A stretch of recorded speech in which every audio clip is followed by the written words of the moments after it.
All the events in this story are true. This is not fiction, nor is it based on legend or myth. It is a faithful retelling of one of the most extraordinary acts of human endurance ever recorded. In 1952, a French doctor named Alain Bombard deliberately set out to cross the Atlantic Ocean alone, without food, without water, and without rescue, in a tiny inflatable boat, armed only with his knowledge of survival medicine and his belief that humanity underestimates its will to live. This is his story. Every detail, every hardship, every moment of near death and awakening is drawn directly from historical records, Bombard's personal writings, and first-hand accounts. This is the true account of a man who chose to become a castaway, not by accident, but by design.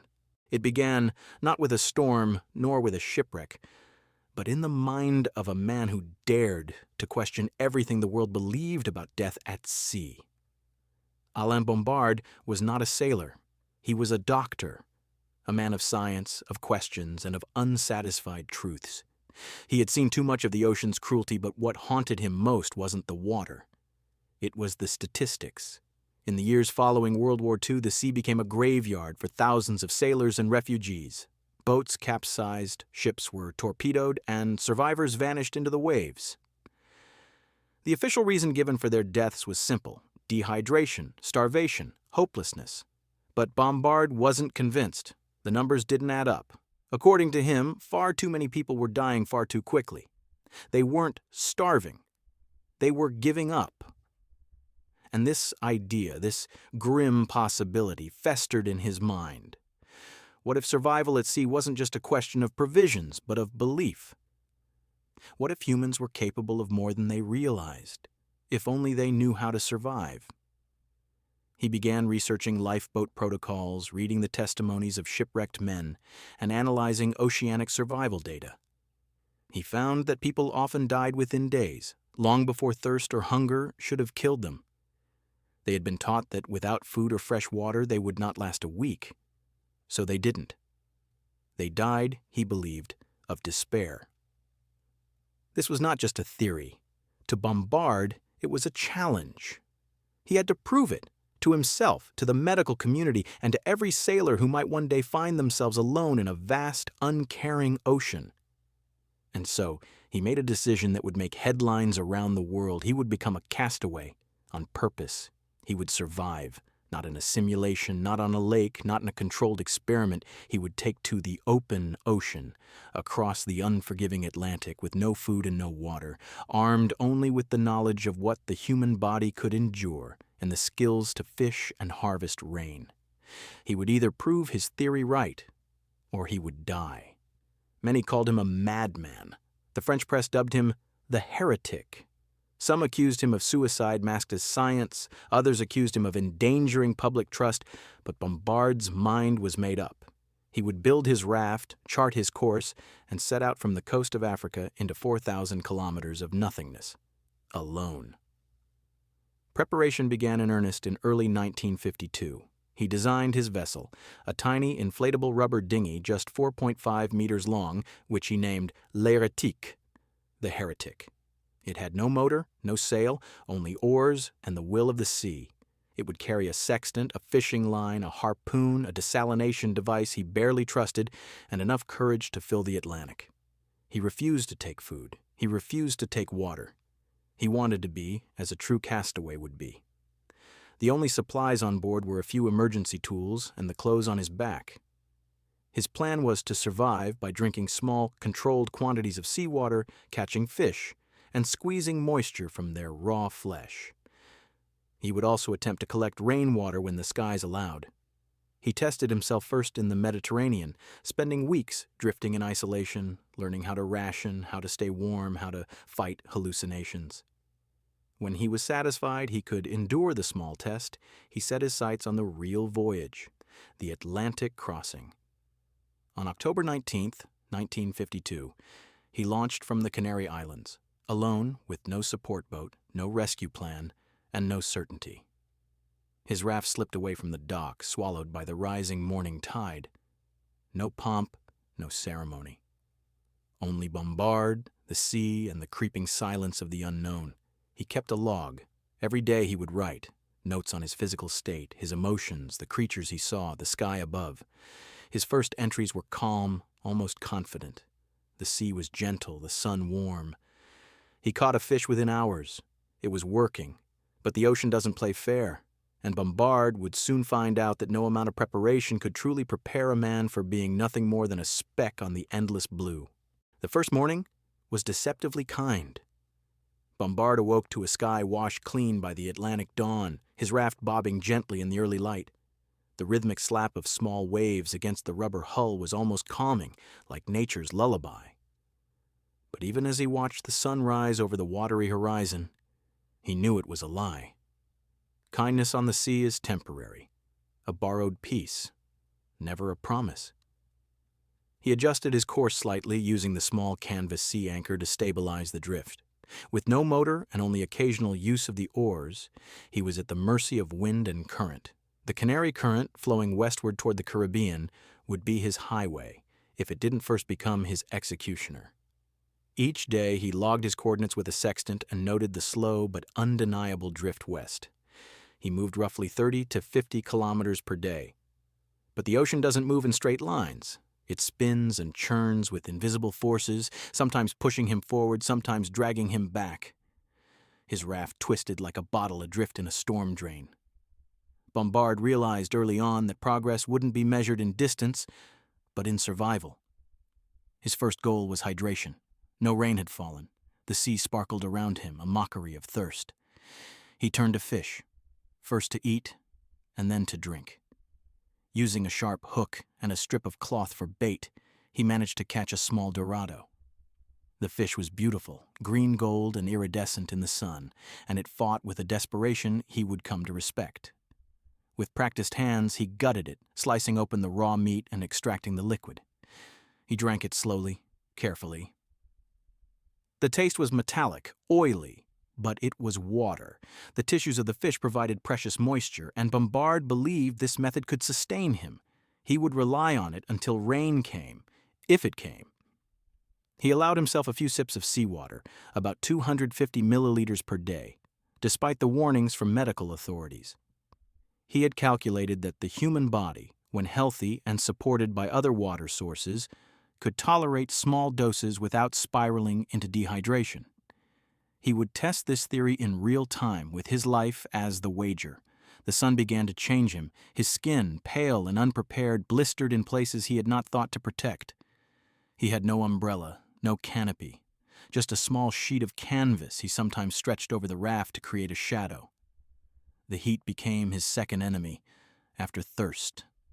His lips cracked. His hands, wet from constant handling of water and fish, began to rot at the edges. He used zinc ointment sparingly, but the ocean wore it away in hours. On day 5, he experienced his first hallucination, a shape on the horizon, a voice in the wind. He knew it wasn't real, but the loneliness wrapped around his mind like a wet cloth, smothering logic. He wrote about it plainly in his logbook. "I saw a ship," he wrote, "but it was made of clouds. I spoke to someone, but there was no answer." Each night, the sea changed. Winds rose, currents twisted, and darkness swallowed the raft whole. Bombard lay flat, strapped to the floor by ropes to avoid being tossed out. The waves slapped harder at the hull. Sometimes he would wake gasping, drenched from a wave crashing over the side. His raft leaked constantly. He bailed water with a tin cup, sometimes for hours. Sleep became an unreliable ally. He dozed more than he truly rested. Short, fractured bursts of unconsciousness punctuated by nightmares of drowning, of unseen fins below, of silence that never ended. The stars became his clock, and the moon, his map. He found that he could track his position not only with instruments, but with instinct. A kind of primal awareness took root. He knew when a storm was near. He felt the pressure shift. He smelled the rain before it arrived. On the 8th day, the rain finally came, a burst of wind, and then a furious, short-lived downpour. Bombard had prepared. He spread his canvas sheet, funneled the water into his containers, and drank deeply. It was the sweetest liquid he'd ever tasted. He laughed as it fell, arms open wide, face turned to the sky. The sea around him steamed with sudden warmth. He wept openly, overwhelmed by gratitude for something so simple. But the relief was short. The next morning the skies cleared again. Days returned to the punishing cycle of hunger, exposure, salt, and sweat. He ate another fish, but this time it fought harder. It struck his hand with its tail and bloodied his knuckles. His grip faltered. The fish nearly escaped. Bombard screamed at the sea, at the fish, at himself. He had underestimated the mental toll, the slow, quiet grind of isolation. The raft felt smaller with each passing day. Its thin rubber walls might as well have been paper. Everything smelled of brine and fish. Salt burned his skin, even where there were no wounds. And always, beneath the raft, the deep, a darkness so complete, so indifferent, it made him feel like a ghost of a man floating between life and oblivion. Yet still, he endured.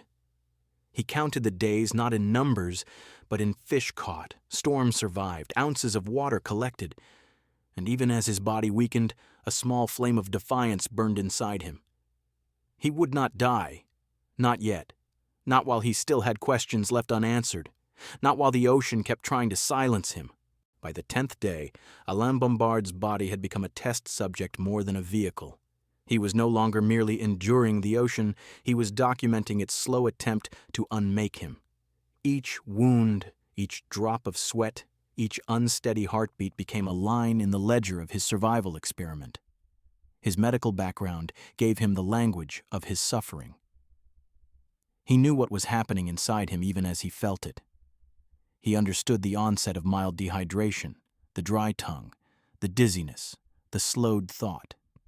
He identified the tingling in his extremities as the first sign of vitamin deficiencies, particularly B-complex and C.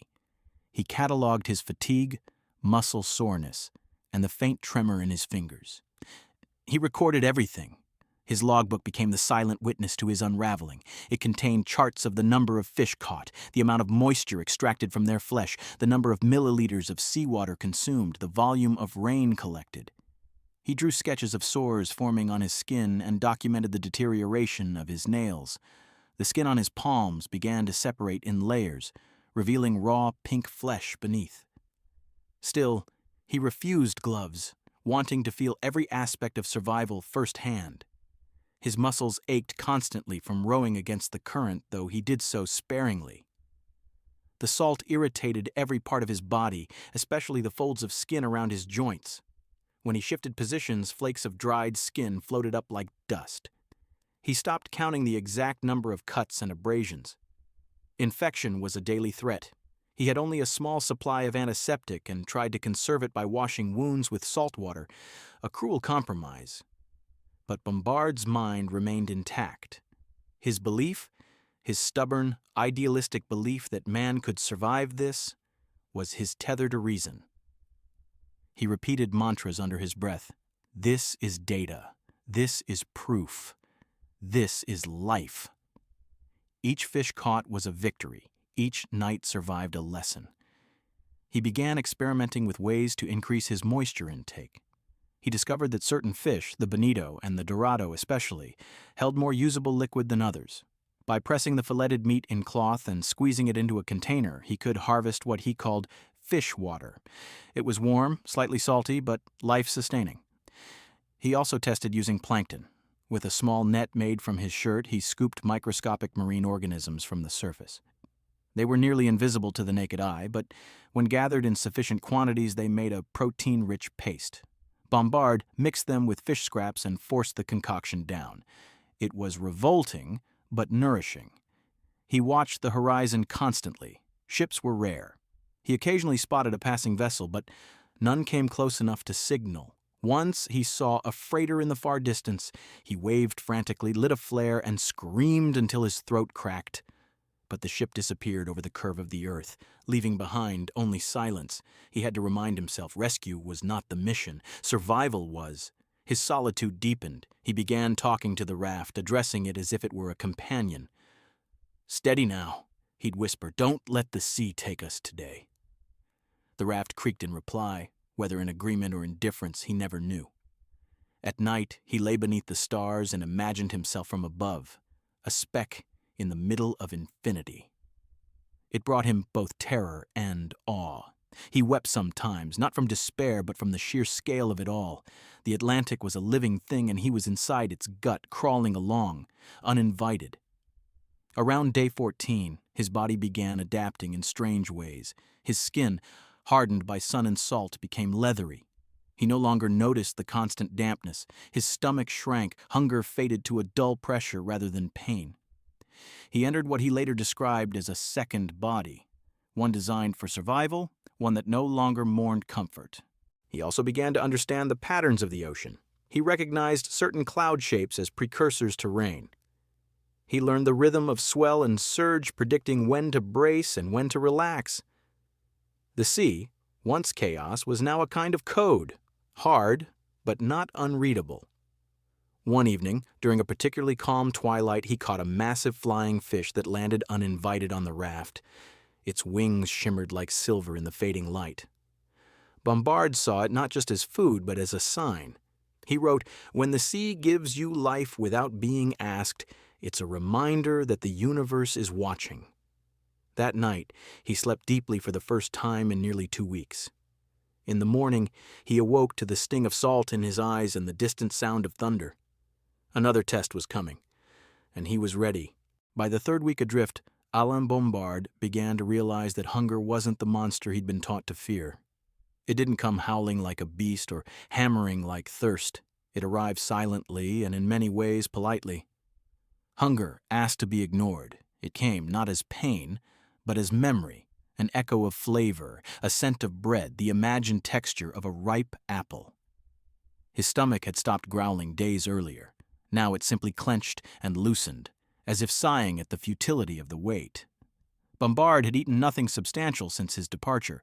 He fed on what the ocean offered, the occasional flying fish, sometimes plankton, the watery tissue of small dorado.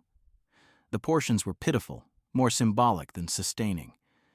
And yet, he was alive. He had imagined starvation as agony. But real starvation, as he now learned, was a fading, not a burning. His body shed its demands day by day. His senses dulled.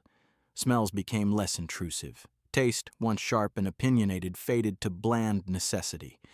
He ate because his journal demanded it, because his experiment required data, not because he was driven by cravings. The real war was not with hunger, but with weakness.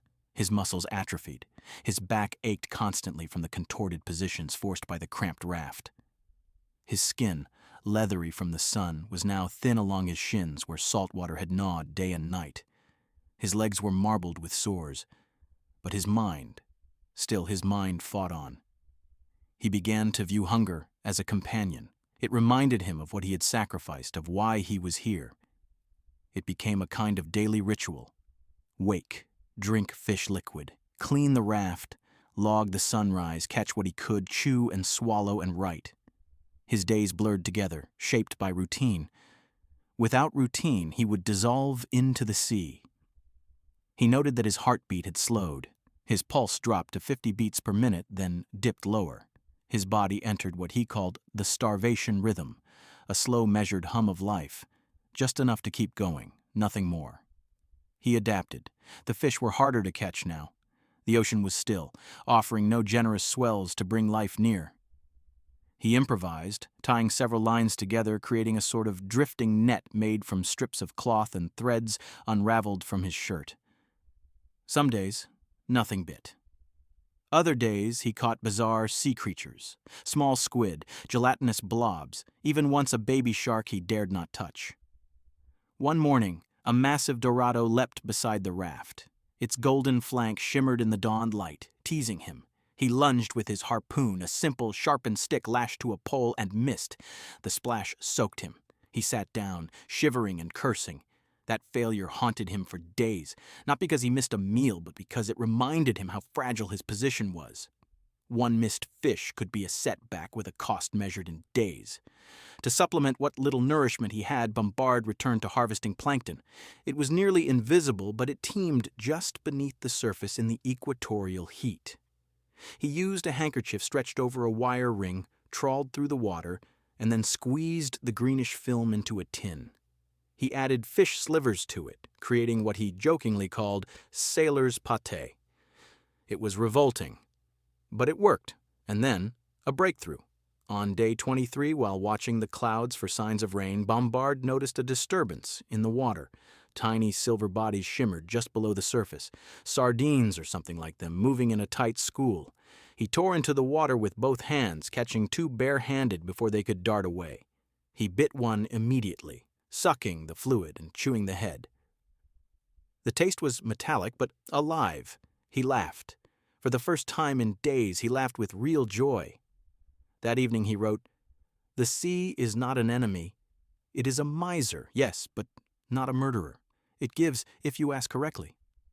He began studying how fish responded to shade, to movement, to light. He realized they were attracted not to the raft, but to its shadow. He adjusted his tarp, darkening one side to create a false reef effect. It worked. Small fish returned more often. These lessons made him feel empowered, not full, not even strong, but no longer helpless. He was not merely surviving now. He was adapting. He was becoming what he needed to be, not a man resisting the ocean, but a creature of it. He stopped measuring his success by how much he ate. Instead, he tracked consistency, how many days he managed to sustain the bare minimum. 3 fish, 1 swallow of rain, 1 page in the log. This, he believed, was survival. Not thriving, but enduring. The hunger still gnawed at the edges of his awareness, but it no longer frightened him. He had learned its rules. He had bent to its rhythm. In the silence of dusk, as the sea turned to silver and the sky to blood, Bombard sat cross-legged on the raft and whispered to the waves, "You are not my jailer. You are my teacher." And the sea, as always, said nothing, but did not disagree. Nightfall at sea is unlike night on land. There are no trees, no walls, no roofs to give comfort, no distant lights, no warmth from nearby windows, no human murmur in the background. Only the endless sound of water shifting against water, of wind curling around emptiness, of waves slapping rubber in erratic rhythms. For Alain Bombard, each night was a descent into a new layer of psychological trial, where silence had teeth and darkness had weight. The first few nights had been disorienting, but manageable. He had welcomed the moon as a companion, its pale gaze a reminder that time still moved. But by the 5th week, the moon became a colder presence. It exposed him without warmth, without comfort. When it disappeared behind clouds, he felt more alone than ever before. Darkness on the open ocean was not black. It was infinite. It felt like being buried alive in the sky. The sea at night was never still. Swells that seemed calm by day turned cruel in the dark. They lifted the raft gently, then slammed it down like an insult. Each unexpected jolt shook him awake, heart pounding, confused, eyes scanning for a shape that wasn't there. When storms came, they arrived like whispers that turned to screams. Winds rising from nowhere, slicing through his tarp, flattening his body against the raft. Bombard tied himself in with rope at night. It wasn't safety so much as a ritual, a small act of control in a world where control was a luxury. He tucked his logbook inside a sealed oilskin pouch and pressed it to his chest as he lay down. The logbook was more than a journal. It was his testimony, his proof of existence. If he vanished, perhaps it would float, and someone would know he had been here. Sleep came in fragments, 10 minutes, 20 at most. He was often awakened by phantom sounds, voices calling from the waves, bells clanging, distant music. None of it real. Sometimes he spoke back before realizing he was answering ghosts. He began to fear these hallucinations, not because they were frightening, but because they were comforting. That made them dangerous. They lured him toward letting go. There were nights when the sea was too calm, and even that terrified him. Stillness meant no fish, no wind, no momentum. Stagnation. On those nights, the raft became a coffin. He lay beneath the stars, watching them blink like indifferent eyes, and whispered his own name just to remember it. He started counting stars. It gave him something to do. He named constellations, traced imaginary routes across the sky.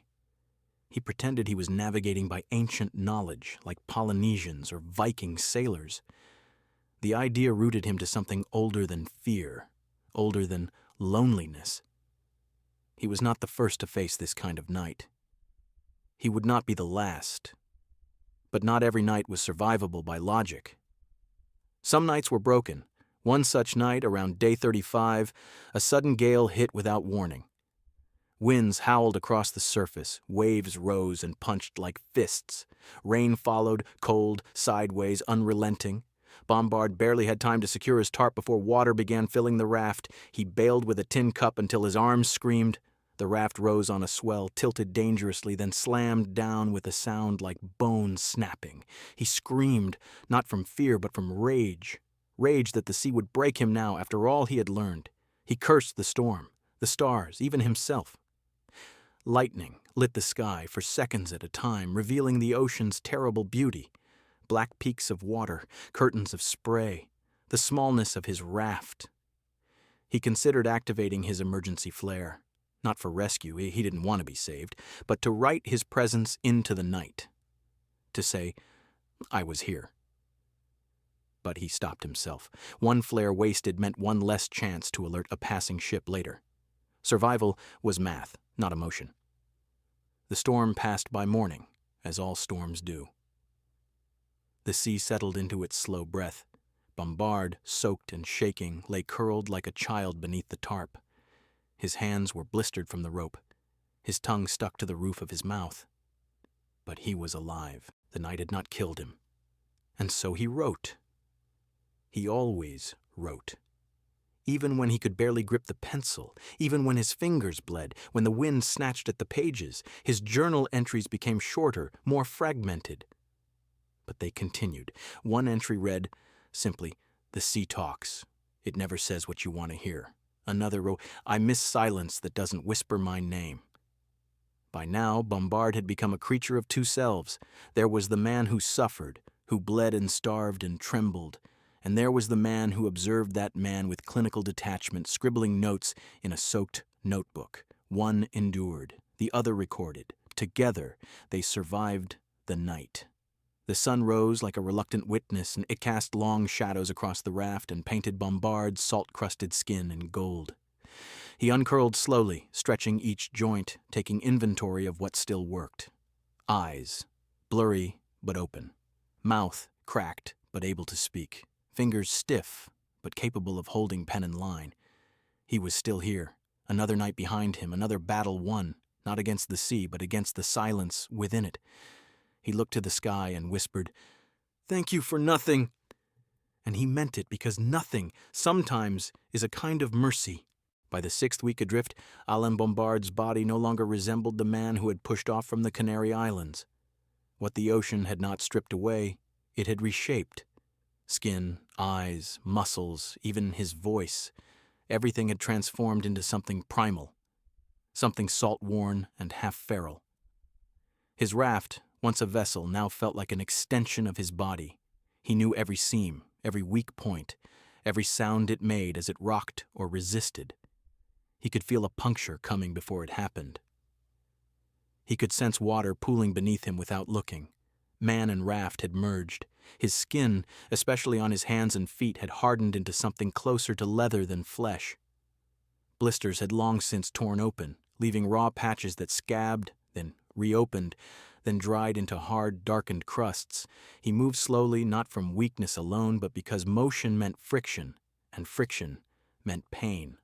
The salt water never stopped attacking him. It snuck into every crack, every fold of skin, soaking through clothing, turning soft fabric into sandpaper. It inflamed his armpits, groin, neck. Even his eyelids stung when he blinked too quickly.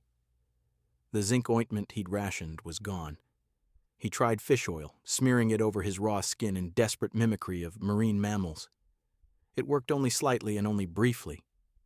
He started to smell like the sea, Not the fresh, windy aroma of open water, but the heavy, decaying scent of old fish and algae. His nose no longer noticed it, but his journal entries mentioned the odor again and again. "I smell like something dredged from the ocean floor," he wrote, "and I think I'm starting to accept it." More worrisome were his eyes.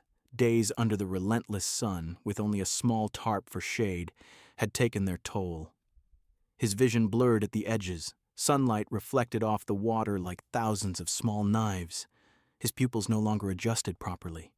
He sometimes found himself squinting in darkness, as if unsure whether it was night or simply a trick of his exhausted retinas. He tore strips from his spare shirt and fashioned crude eye coverings, bandages soaked in seawater during the day, dry at night. It helped reduce glare, but not the pressure behind his eyes. Headaches became constant companions, dull and pulsing. He feared infection. But what could he do? There was no treatment, only the hope that adaptation would outrun deterioration. Each morning, he conducted a mental inventory. He blinked, wiggled his toes, tested his grip on the fishing line. He had memorized the feel of his body's limits and cataloged every change. He noticed that he no longer shivered at night, even when wet. His internal thermostat had adjusted, or broken. His pulse rarely rose, even during exertion. His heartbeat had slowed to an almost alarming rhythm. He marked this transformation not as decay, but as metamorphosis. In his mind, he was becoming something new, not quite human, not quite animal. A hybrid, a sea being, a man designed by desperation and molded by salt. "The sea is building me," he wrote, "not with kindness, but with clarity." The raft itself showed signs of wear. Its seams creaked, its rubber stretched from heat and cold. He patched holes obsessively with rubber cement and strips of canvas. One morning, he awoke to a slow leak beneath his left hip. The patch had failed. He bailed for hours, then began a full repair while drifting in swells. With one knee on the edge and the other planted for balance, he worked with the focus of a surgeon, his hands trembling not from fear but from dehydration. Rain had not come in 5 days. His stores were low. Fish were scarce. The sun bore down like a punishment. Bombard resorted again to sipping seawater, no more than 100 milliliters a day, measured carefully with a tin spoon. The taste didn't shock him anymore. It was simply part of his world. He no longer hoped for clouds. He observed them with the cool eye of a meteorologist. Hope was an indulgence. Pattern. Recognition was a survival skill. His hearing sharpened. He could hear distant splashes that no one else might have noticed. He could distinguish the flap of a fishtail from the crash of a small wave. Once, he awoke from sleep to the faint sound of something bumping the raft. A turtle, he guessed. Another time, a fin, black and slow-moving, cut the surface beside him. A shark. He froze. It passed. Froze. His dreams became more vivid, dreams of solid ground, of plates of food, of walking barefoot on cold tile floors. But when he awoke, the disappointment was soft, familiar. It didn't crush him anymore. He simply noted the shift from dream to waking like a traveler passing from one room to another. He became sensitive to the raft's temperature, how the black rubber heated under sun and cooled under clouds. He used this to track time, how long he dozed, how quickly the sun was climbing. He knew the sounds of the tarp flapping in different wind directions. He could tell what type of swell approached by the hiss it made seconds before it hit. By now, Bombard wasn't just surviving. He was dissolving into the environment. The man who had set sail, pale, methodical, idealistic, was buried beneath layers of salt and skin, behind eyes bleached by sun and trained by endless water. And still, he wrote. His logbook, brittle and stained, became his anchor to language, to civilization, to identity. Some pages were unreadable from water damage, others scrawled in almost illegible haste. But every word was an act of defiance. In one entry he wrote, "I am being stripped, not broken. What is left may not be me, but it will survive." And on the ocean, that was enough. Around day 40, Alain Bombard began to see them, At first, they were distant shadows on the horizon, shimmering and angular, brief, geometric distortions in the heat haze, too rigid to be clouds, too still to be waves. Ships. He would blink, rub his sore, reddened eyes, and scan the horizon again. Sometimes the shapes were gone. Other times, they remained, silently floating at the edge of perception. He would grab his flare, ready to fire, but something inside him hesitated. He stared harder. Then the realization. They weren't real. He was hallucinating. The human mind is not built for such isolation. Bombard had known this academically. He'd read accounts of desert wanderers who saw cities in the sand, of polar explorers who imagined warm fires and dancing figures in the snow. But knowing and experiencing are different beasts. His hallucinations were not dreams. They were vivid, convincing, cruel. One morning, he awoke to find a steamship drifting silently beside his raft no more than 100 meters away. It was gray with smokestacks that belched no smoke. It made no sound. He screamed. He lit a flare. He waved his arms until they ached. And then, nothing. The ship did not move, did not vanish. It simply refracted into the morning sun like a mirage collapsing into itself. He didn't cry. He didn't panic. He simply picked up his logbook and wrote, "Today I met the ghost of a ship." She offered no help. She asked no questions. She left before I could ask why. He tried to rationalize the visions, salt buildup in his eyes, the sun's relentless burn, microsleeps. All true, perhaps, but deeper than that, he began to understand that part of him wanted to see ships, not just for rescue, but for the illusion of company, a shape, a mast, a flag, anything not made of water and sky. The hallucinations extended beyond ships. Once he saw a person standing at the far end of the raft. A woman, barefoot, arms crossed, hair whipping in the wind. He looked straight at her. She did not move. She did not vanish. She simply existed until he blinked, and then she was gone. He wrote less about these encounters, not because he was ashamed, but because he knew that acknowledging them too often might erode the wall between reality and fantasy. He needed that wall to stand, even if barely. Still, the ghosts persisted. On day 44, a real ship appeared. He wasn't sure at first. His instincts were dulled. The shape on the horizon looked like the others, but something about it was different. It moved. It cut through the waves with intent. He scrambled to his knees, unwrapped his flare, and fired. Red light streaked into the sky, arcing, crackling. He waved. He screamed. This time, the ship turned. It was a small cargo freighter flying a Dutch flag. As it drew closer, Bombard saw real people, crew members pointing, shouting. A rope ladder was lowered, a small boat dispatched. He gripped the sides of his raft, heart thundering. The lifeboat approached. A man leaned over. "You are Bombard?" the sailor asked in French-accented English. "Yes," Bombard croaked, his voice cracked from disuse. They offered him water, bread, warm clothes. He refused them all. He thanked the men, smiled with cracked lips, and told them gently that he could not leave the raft. This was his voyage, his test. He asked only for one thing, confirmation. "Tell the world I am still alive," he said. They were bewildered, even upset. The crew urged him to reconsider, but Bombard remained firm. After several minutes, they departed, leaving him with a nod and a promise to report his position. As the freighter pulled away, the captain saluted him from the deck. He watched the ship vanish into the distance, the first real one, and wept. The next night he dreamed of the ship returning. In his sleep, he boarded it. He was wrapped in blankets, fed soup, and given a mirror. In the dream, he saw his reflection for the first time in weeks. His face was narrow, skin sagging, beard uneven. His eyes were yellowed, his teeth cracked. He woke with a start, touched his face, and found the dream reflection likely true. And yet, he felt renewed. The contact with another human being, however brief, had fortified something inside him. He felt stronger, sharper, as if he'd been plugged back into the grid of humanity. But with that came new burdens. Now, he knew the world still existed. He had been seen. The isolation felt heavier somehow, its edges sharpened by contrast. The sea, always a vast silence, now seemed even more deliberate in its disregard. He talked more now, to the raft, to himself, to the fish. He named a bird that hovered for several hours, Jules. He shared a piece of dried plankton with it and thanked it for the company. The bird eventually left, but Bombard waved goodbye as if to a friend. He felt himself slipping more often, not dangerously, but curiously. He was no longer clinging to sanity. He was exploring the edges of it, seeing how far it could stretch before it snapped. Still, he kept writing. Always.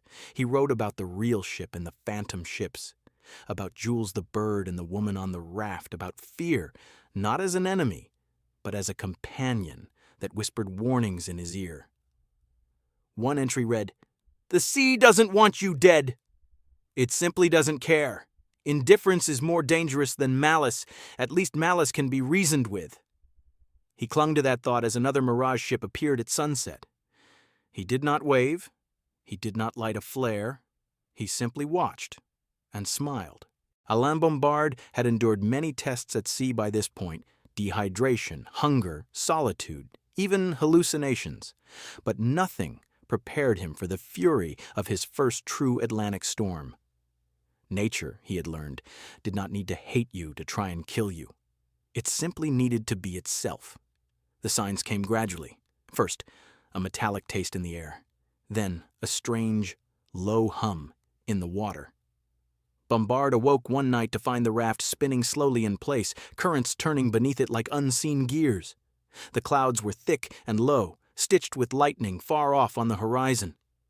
The sky was bruised purple, and the wind had taken on a different character, sharp, erratic, as if trying to warn him. He prepared. He tied down everything, his fishing tools, the logbook, his clothing, his tarp. The sea anchor, usually used to slow the raft's drift, was ready to help stabilize him. He reinforced the ropes that secured his body during sleep. Then he waited. He could do nothing else. There was no harbor, no shelter, no port in a storm that spanned the entire sky. When the first wave hit, it was not enormous, but it was fast, loud, and full of intent. The raft lurched violently. Bombard fell sideways, striking his shoulder against the side tube. Water spilled over the edge, soaking his supplies. He began bailing immediately, scooping with his tin cup in rapid, practiced motions. His hands moved faster than thought. The rain followed within minutes, warm, violent sheets of water that pounded his tarp and filled every crevice. The wind howled like a living thing. It tore at his tarp, snapped ropes, whipped salt spray into his face. He shouted into the roar, not to defy it, but to remind himself he was still alive. Lightning split the sky in silver veins. Thunder followed in bone-rattling cracks. The raft became a leaf in a canyon river. It skidded along crests, dropped into troughs, spun, pitched. He could do nothing but hang on. He wrapped his arms around the central strut of the raft and pressed his face against the floor, breathing shallowly to avoid inhaling spray. For minutes, then hours, he existed in a state of pure endurance. The ocean became vertical. Waves, 3 or 4 meters high, rose like hills around him. He would climb one, glance wildly about from the peak, then drop like a stone into the next trough. The sensation was not like sailing. It was like being thrown off cliffs again and again. At one point, he thought the raft would flip. A wall of water struck from the side, lifting one edge high. The rope around his waist held firm, but the pressure wrenched his back. He screamed, not in fear, but from the tearing pain. The raft tilted, paused, then slammed back down. It had held, just barely. His logbook, wrapped in waxed cloth, stayed sealed, but soaked. Some ink bled. He made mental notes of everything: the force of the wave, the angle of tilt, his reaction time. Even in crisis, the scientist in him refused to go silent. Then came the cold. Despite the tropical latitude, the storm chilled him. Soaked through, stripped of insulation, his body began to tremble. Shivering turned to shaking. His muscles locked. His teeth chattered violently enough to bite his tongue. He chewed it without realizing. He forced himself to move. He slapped his arms, his chest. He screamed again, this time from effort. Each movement was a message to his brain. You are not dead yet. The storm lasted most of the night. By morning, it had wandered off like a bored god. The sky lightened to gray. The sea calmed, reluctantly. Bombard lay in a puddle inside his raft, blinking upward, unable to move for several minutes. Every joint ached. His muscles throbbed with the exhaustion of clinging, bailing, and bracing for 12 straight hours. He didn't feel triumphant. He felt hollowed out. The storm hadn't tried to kill him specifically. It had just done what storms do. But surviving it, even barely, gave him a strange peace. There was nothing noble about it. He had simply held on long enough. He checked his supplies. Most were intact, though damp.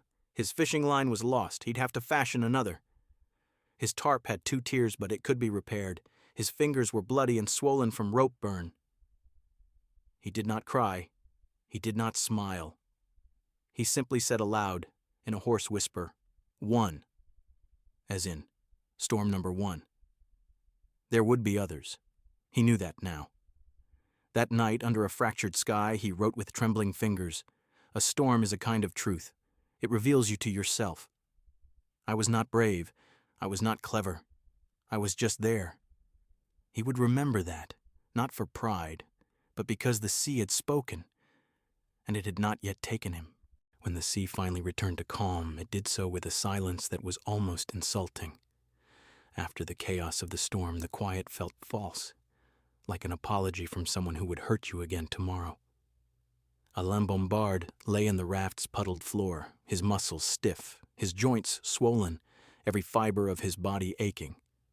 He blinked slowly, lips cracked and throat dry. But he was alive, and that meant the experiment continued. In the days that followed, he developed what he would later call his rituals of sanity. They were not dramatic or impressive. They were, in fact, mundane. But it was precisely this smallness that made them powerful. They kept him from slipping too far into abstraction. He began each day by checking the raft. He ran his fingers along the seams, pressing gently for leaks, tugged each rope to test its integrity. He took mental inventory of what still remained. The patched tarp, his repaired fishing line, a sliver of zinc paste, then came his body. He pressed on the worst sores to gauge infection. He stretched, if he could. He sat upright, forced himself to drink fish water or rainwater, even if his stomach protested. Then came the fishing. Each movement was mechanical but sacred. He had learned to fashion hooks from fish bones, his bait, scraps of past catches. The line was salvaged from torn fabric and unraveling seams. He no longer hoped for big fish. He aimed for consistency. A few small sardines or a single flying fish was enough. He no longer sought satisfaction, only survival. He discovered that if he dragged cloth behind the raft at dawn, it picked up plankton. This slimy film had become a crucial source of nutrients. He folded it into fish flesh or consumed it raw. It tasted of salt and algae. It made him gag. He ate it anyway. The rituals helped. But it was the logbook that truly anchored him. Writing became more than a record. It was proof of personhood. He wrote as much for himself as for the world he might never see again. He documented weather patterns, water clarity, wind direction, but also dreams, nightmares, random thoughts. He wrote poems, short broken lines about the stars or the taste of salt or the loneliness of birds. One entry read, "Routine is the rope I hang from. It chafes, but it holds." He began counting his breaths. It started one night after another wave of hallucinations. He thought he saw a boy sitting cross-legged on the raft's edge, staring at him. The boy didn't speak, didn't blink, just watched. Bombard blinked. The boy remained. He reached for him, and the image vanished. Terrified, Bombard began breathing deeply, counting each inhale, each exhale, 1 to 10. Again. The hallucination didn't return. It became a nightly ritual. He even named it the breath loop. His relationship with the raft evolved. It was no longer just a tool. It was now an organism, a partner in survival. He spoke to it as one would to a stubborn friend. When it groaned under weight, he whispered, "Just a little longer." When waves slapped it hard, he whispered, "Don't let go." He also began to build thought traps. He realized that certain memories were dangerous. Thinking too long about his wife, about warm beds or real food led him down dark paths. So he designed tricks. He would imagine those memories as sealed boxes at the bottom of the ocean. If they floated to the surface, he mentally tied rocks to them. Let them sink again. It worked. Not always, but enough. His thoughts turned increasingly to systems. He cataloged patterns in the clouds, noticed how fish behavior changed with temperature, how birds signaled approaching rain. He began creating a code. When a bird flew low at dawn, rain was likely. When the sea was glassy but the air was still, a swell would follow. These observations were not always useful, but they made the world feel legible. And when the world makes sense, even briefly, you can survive it. One night, he watched a group of bioluminescent plankton swirl around the raft. The sea glowed faint blue. He dipped his hand into the water and watched the light spark around his fingers, and he felt like he was touching a galaxy. In that moment, he laughed, not from joy, but from astonishment. Even out here, he wrote, beauty is not extinct. And that thought carried him for days. He no longer kept track of time in weeks, only in rituals, water drinking, fish catching, writing, breath looping. These became his clock, his calendar, his cathedral. In the structure of these small repeated acts, he found sanity. Not complete, but functional. The madness was still there, of course. It came like a tide. But now, he had a method to meet it. And so, every morning, before he did anything else, he would whisper the same words to himself. Check the seams. Count your breaths. Write it down. And then he would begin again. By now, the salt had become more than a sensation. It was a presence, one that lived not just on Bombard's skin, but inside him. It had crept into every corner of his body and mind. Salt was in the cracks of his lips, in the peeling corners of his eyes, in the very beat of his slowing heart. He could taste it even in silence, even when he wasn't eating or drinking. It had become his atmosphere. Bombard had long understood the danger of salt from a physiological perspective. He had studied the effects of sodium overload during his medical training, how it thickens the blood, draws moisture from cells, disrupts the delicate balance of kidneys and electrolytes. But understanding something in theory is not the same as hosting it in your bloodstream. Each morning, he awoke with a film on his tongue, thick, bitter, stubborn. His breath smelled of decay, and his gums bled slightly when he rubbed his teeth with a bit of cloth. His joints ached more now, not just from exertion, but from a systemic heaviness, as though his body were slowly mineralizing. The skin on his fingertips turned pale, then gray, then cracked in tiny lightning bolt patterns. He noted it all. In his logbook he wrote, "Salt is no longer seasoning. It is erosion." Despite this, he still occasionally drank seawater. The rains had been sparse, and the fish, his other source of fluid, were inconsistent. He had calculated the risk. Small amounts, under 200 milliliters, taken with food or fish water were tolerable, but even that small indulgence showed in his body. His urine had turned the color of tea, his muscles cramped during sleep. He woke often with his legs locked in painful spasms, unable to straighten them for minutes at a time. He kept track of his symptoms. His heartbeat was now in the low 40s per minute. He checked his pulse each morning, slow, steady. But there, his mental clarity dipped in and out. Some days his thoughts were razor sharp, others he drifted in fog. The salt made him irritable. He shouted at the raft once when it rolled too violently. He slapped the water when a fish slipped from his grasp. He cursed a cloud for not dropping rain. Then, hours later, he would weep for having wasted the energy. He grew paranoid about wounds. Even the smallest blister could become a threat. Infection, in such a compromised state, would be a death sentence. He scrubbed cuts with seawater, a practice he knew was flawed, but necessary. He covered deeper abrasions with fish skin, which he stretched, dried slightly, and pressed against the wound like a living bandage. It stung, but it worked. One morning, He felt a sharp pain in his side, a deep, stabbing cramp.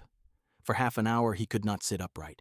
He curled into a ball, panting, his fingers clawed into the rubber floor. His thoughts spiraled. Kidney failure? Appendicitis? Internal bleeding? Or just dehydration? Eventually the pain passed, but the fear lingered. He knew how close the line was now.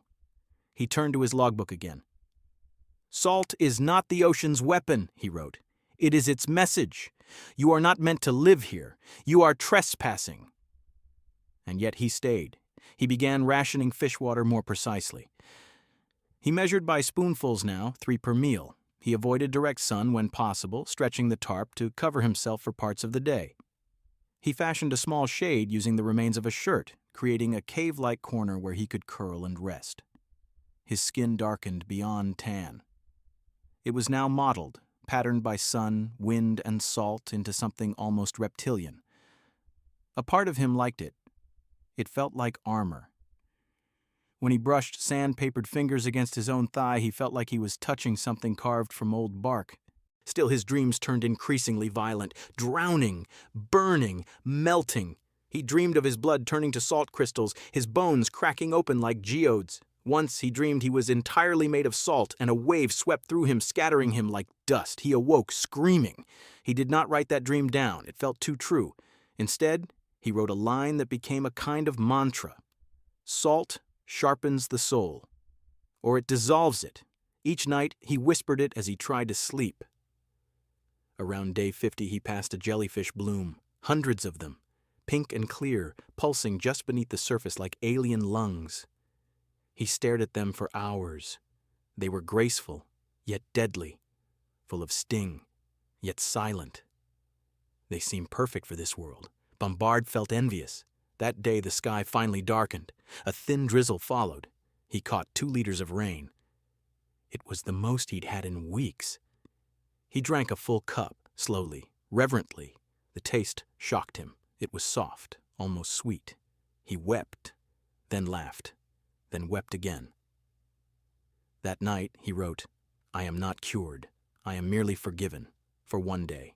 The salt, he knew, would return, but for the first time in weeks, something pure had touched his lips, and that was enough to carry him one more day across the water. Long before his body failed him, long before salt and hunger pressed their marks into his skin, Alain Bombard learned that the greatest threat on the open sea might not be physical at all. It was memory. Sharp and seductive, memory came to him in waves stronger than the ocean. It arrived without warning, pulling him from the present and dragging him beneath its surface. He discovered early on that the mind, left without distraction, becomes its own world. At first, the memories were pleasant, clear snapshots of dry land, his wife's voice echoing in the kitchen, the way warm bread felt in his hands, the rough cotton of a towel after a hot bath. These thoughts comforted him. Then they changed. Pleasure turned to longing. Longing turned to grief. The simple memory of his wife's smile became unbearable. He began to hear her voice, not just in his mind, but echoing across the water. He turned toward it once, halfway expecting to see her standing at the edge of the raft, barefoot, arms crossed like she did when annoyed with him. Of course, no one was there. He realized then that memory was not a sanctuary. It was a trap. He called them thought storms, intense surges of recollection that took over his senses. Sometimes they were visual, vivid like dreams. Other times they were purely emotional, feelings without form. Guilt was common. He recalled the last fight with his brother, long buried under years of silence. Regret bloomed in his chest like a second heart. He wished he had written him before leaving. Wished he had said more to his parents. Wished he had told his wife to wait longer at the dock. In the quiet of the raft, these wishes fermented into poison. He devised countermeasures. Whenever a memory began to form, especially one tied to loss or guilt, he imagined it as a flare rising in the night sky. He pictured it burning bright, then fading into smoke. "Not now," he would say aloud. "Not here." Sometimes it worked. Other times he would surrender, caught in a spiral. He would recall the exact texture of a book's spine in his old office, or the sound of a cafe doorbell in Paris. Once, He remembered the cold metal of a bicycle handle on a winter morning and sobbed uncontrollably for nearly an hour. He began categorizing memories. There were the benign ones, landscapes, food, daily rituals. Then there were the dangerous ones, people, words, choices. He reserved the right to remember only what wouldn't tear him apart. He also noticed how his brain twisted memories. His wife's face became distorted in his mind, eyes too wide, hair too dark. He couldn't recall the exact tone of her laugh. That scared him. If he survived this, he wondered, would he return with a stranger's image where hers had once been? To cope, he started inventing memories, not falsehoods, but fictions, imaginary moments designed to soothe. He invented a quiet breakfast with her on a balcony by the sea. He imagined holding her hand on a walk that never happened. These were more comforting than real memories because they carried no baggage, no regret, just peace. He knew it was dangerous, but so was everything out here. Sometimes, memories came in the form of smells. A sudden shift in wind would remind him of cigarette smoke and summer grass or the faint sweetness of pastries baking. Once, he hallucinated the smell of rain on dry pavement. Though the raft had never known pavement and the ocean never dryness, music haunted him too. A half-remembered melody would rise in his head and loop endlessly. One in particular, a lullaby his mother had sung to him as a child, played for hours. He sang it aloud once, off-key and rasping. It calmed him. But the most dangerous memories were those of safety. The feeling of warm clothes, a clean bed, a closed door. He tried to forget these, but they were too deeply embedded. He dreamed often of climbing into a bed and finding it filled with seawater. He began using his journal to extract these memories. He wrote them down like confessions, not to remember them, but to remove them. Today, I gave away my memory of my sister's birthday cake, he wrote. It's gone now. It will not hurt me again. And later, I cannot afford the comfort of nostalgia. It is a parasite wearing a smile. By the end of the 50th day, he had created a map, not of stars or currents, but of mental pitfalls. He could navigate his mind like he navigated the ocean, avoiding reefs of regret, steering clear of emotional whirlpools. His internal compass became more reliable, tuned to survival, not sentiment. He still allowed some memories, the shape of a tree outside his childhood home, the sound of wind in alleyways. These were quiet companions, but even these he handled carefully, like broken glass. He realized, above all, that the past is not a place you can live in, not at sea, and not in life. It is a fire to warm your hands by, not to walk into. So each morning, as he patched his tarp, mended a line, or prepared a hook, he whispered the same thing to himself. Forward, always forward. It was a morning unlike the others. The sea was still, but not silent. A low hum filled the air, like the anticipation before a concert begins or the last second before a storm's first drop. Alain Bombard sensed something in his bones, a shift not in the waves, but in possibility. His body was worn. The previous day's sun had scorched his shoulders raw. His hands were blistered, his lips torn open at the corners. He had caught only one small fish in the past 2 days. He had not tasted rain in 4. His reserves, mental and physical, were threadbare. He had dreamed the night before of being swallowed by a whale, and in the dream he had not struggled. He had welcomed the silence. But that morning, something shimmered beneath the raft. He leaned over the edge, eyes squinting. The water was unusually clear. He could see down several meters. Then it appeared, a shape, gliding, golden green, too graceful to be real. A dorado, mahi-mahi. Not small, not enormous, but larger than any he had caught before. His pulse quickened. He moved slowly, carefully. His line was ready. The hook was made from bone, the bait a scrap of dried fish skin. He lowered it like a prayer, letting it drift into the creature's path. The dorado didn't strike immediately. It circled once, then again. Bombard held his breath. The fish tilted upward, inspecting.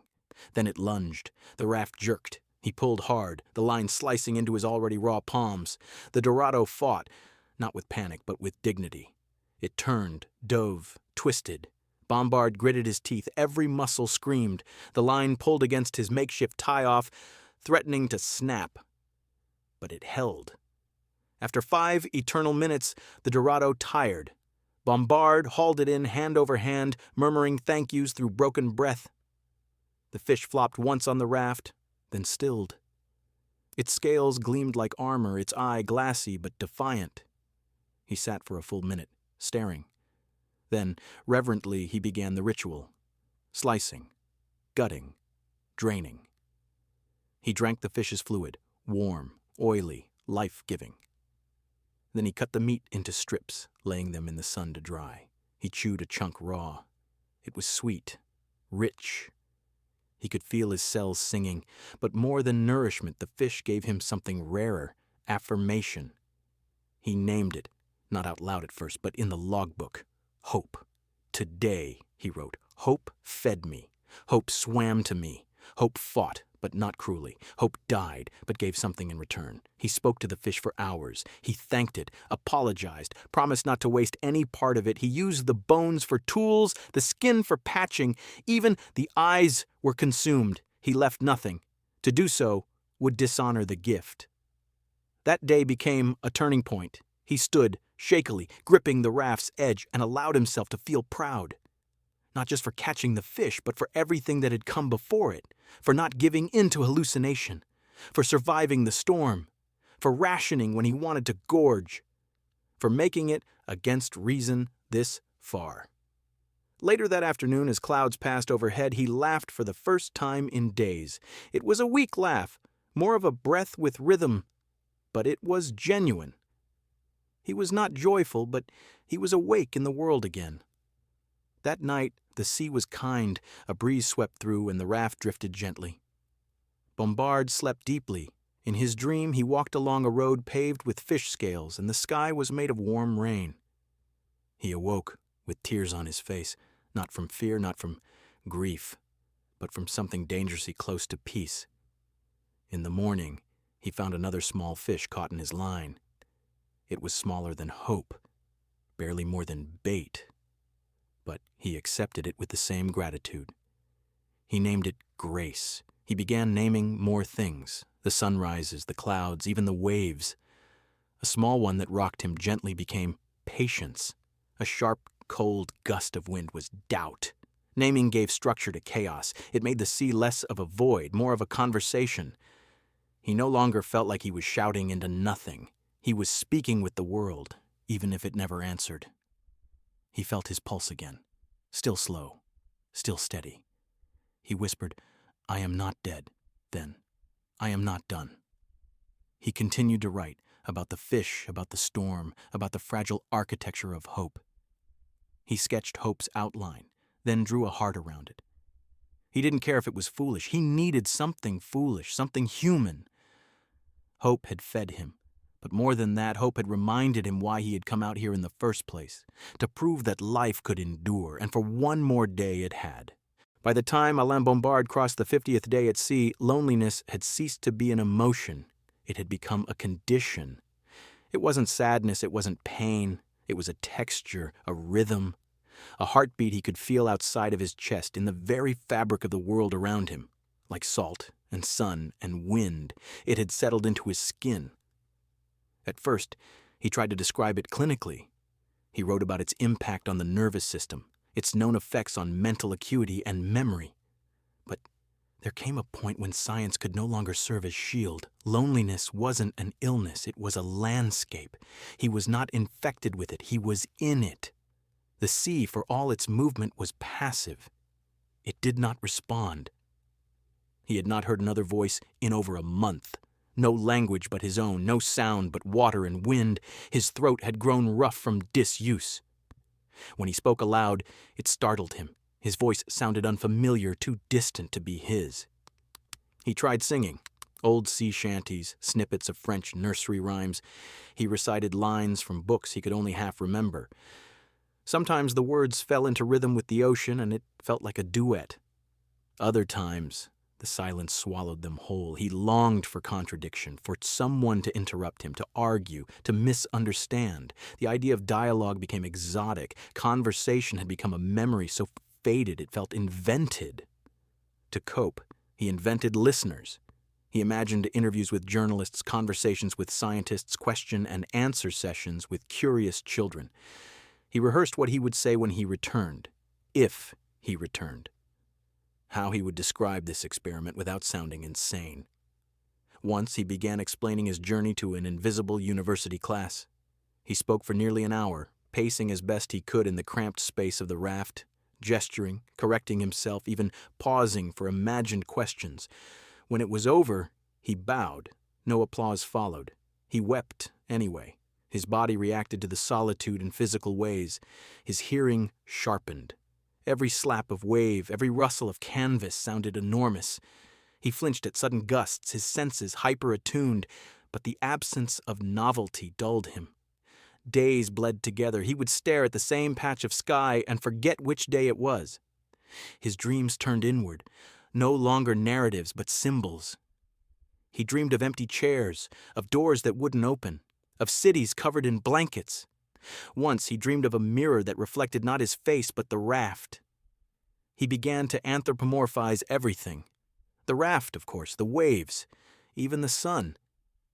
He called the morning light old friend and the dusk curtain call. He wasn't pretending they were sentient. He was acknowledging their roles in the theater of his survival.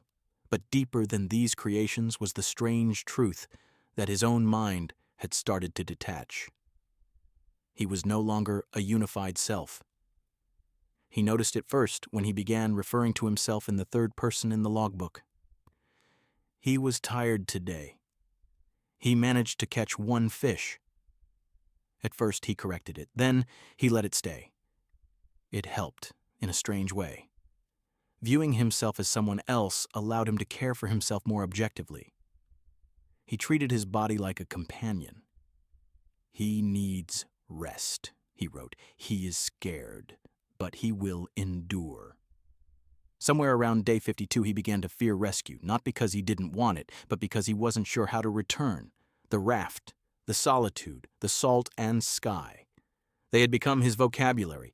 The thought of noise, of social etiquette, of shared space. It thrilled and terrified him. He wondered what would happen to his voice when he used it in company again. Would it sound alien? Would he speak too loudly? Would he weep at the sound of someone else saying his name? He also began to question the nature of the experiment.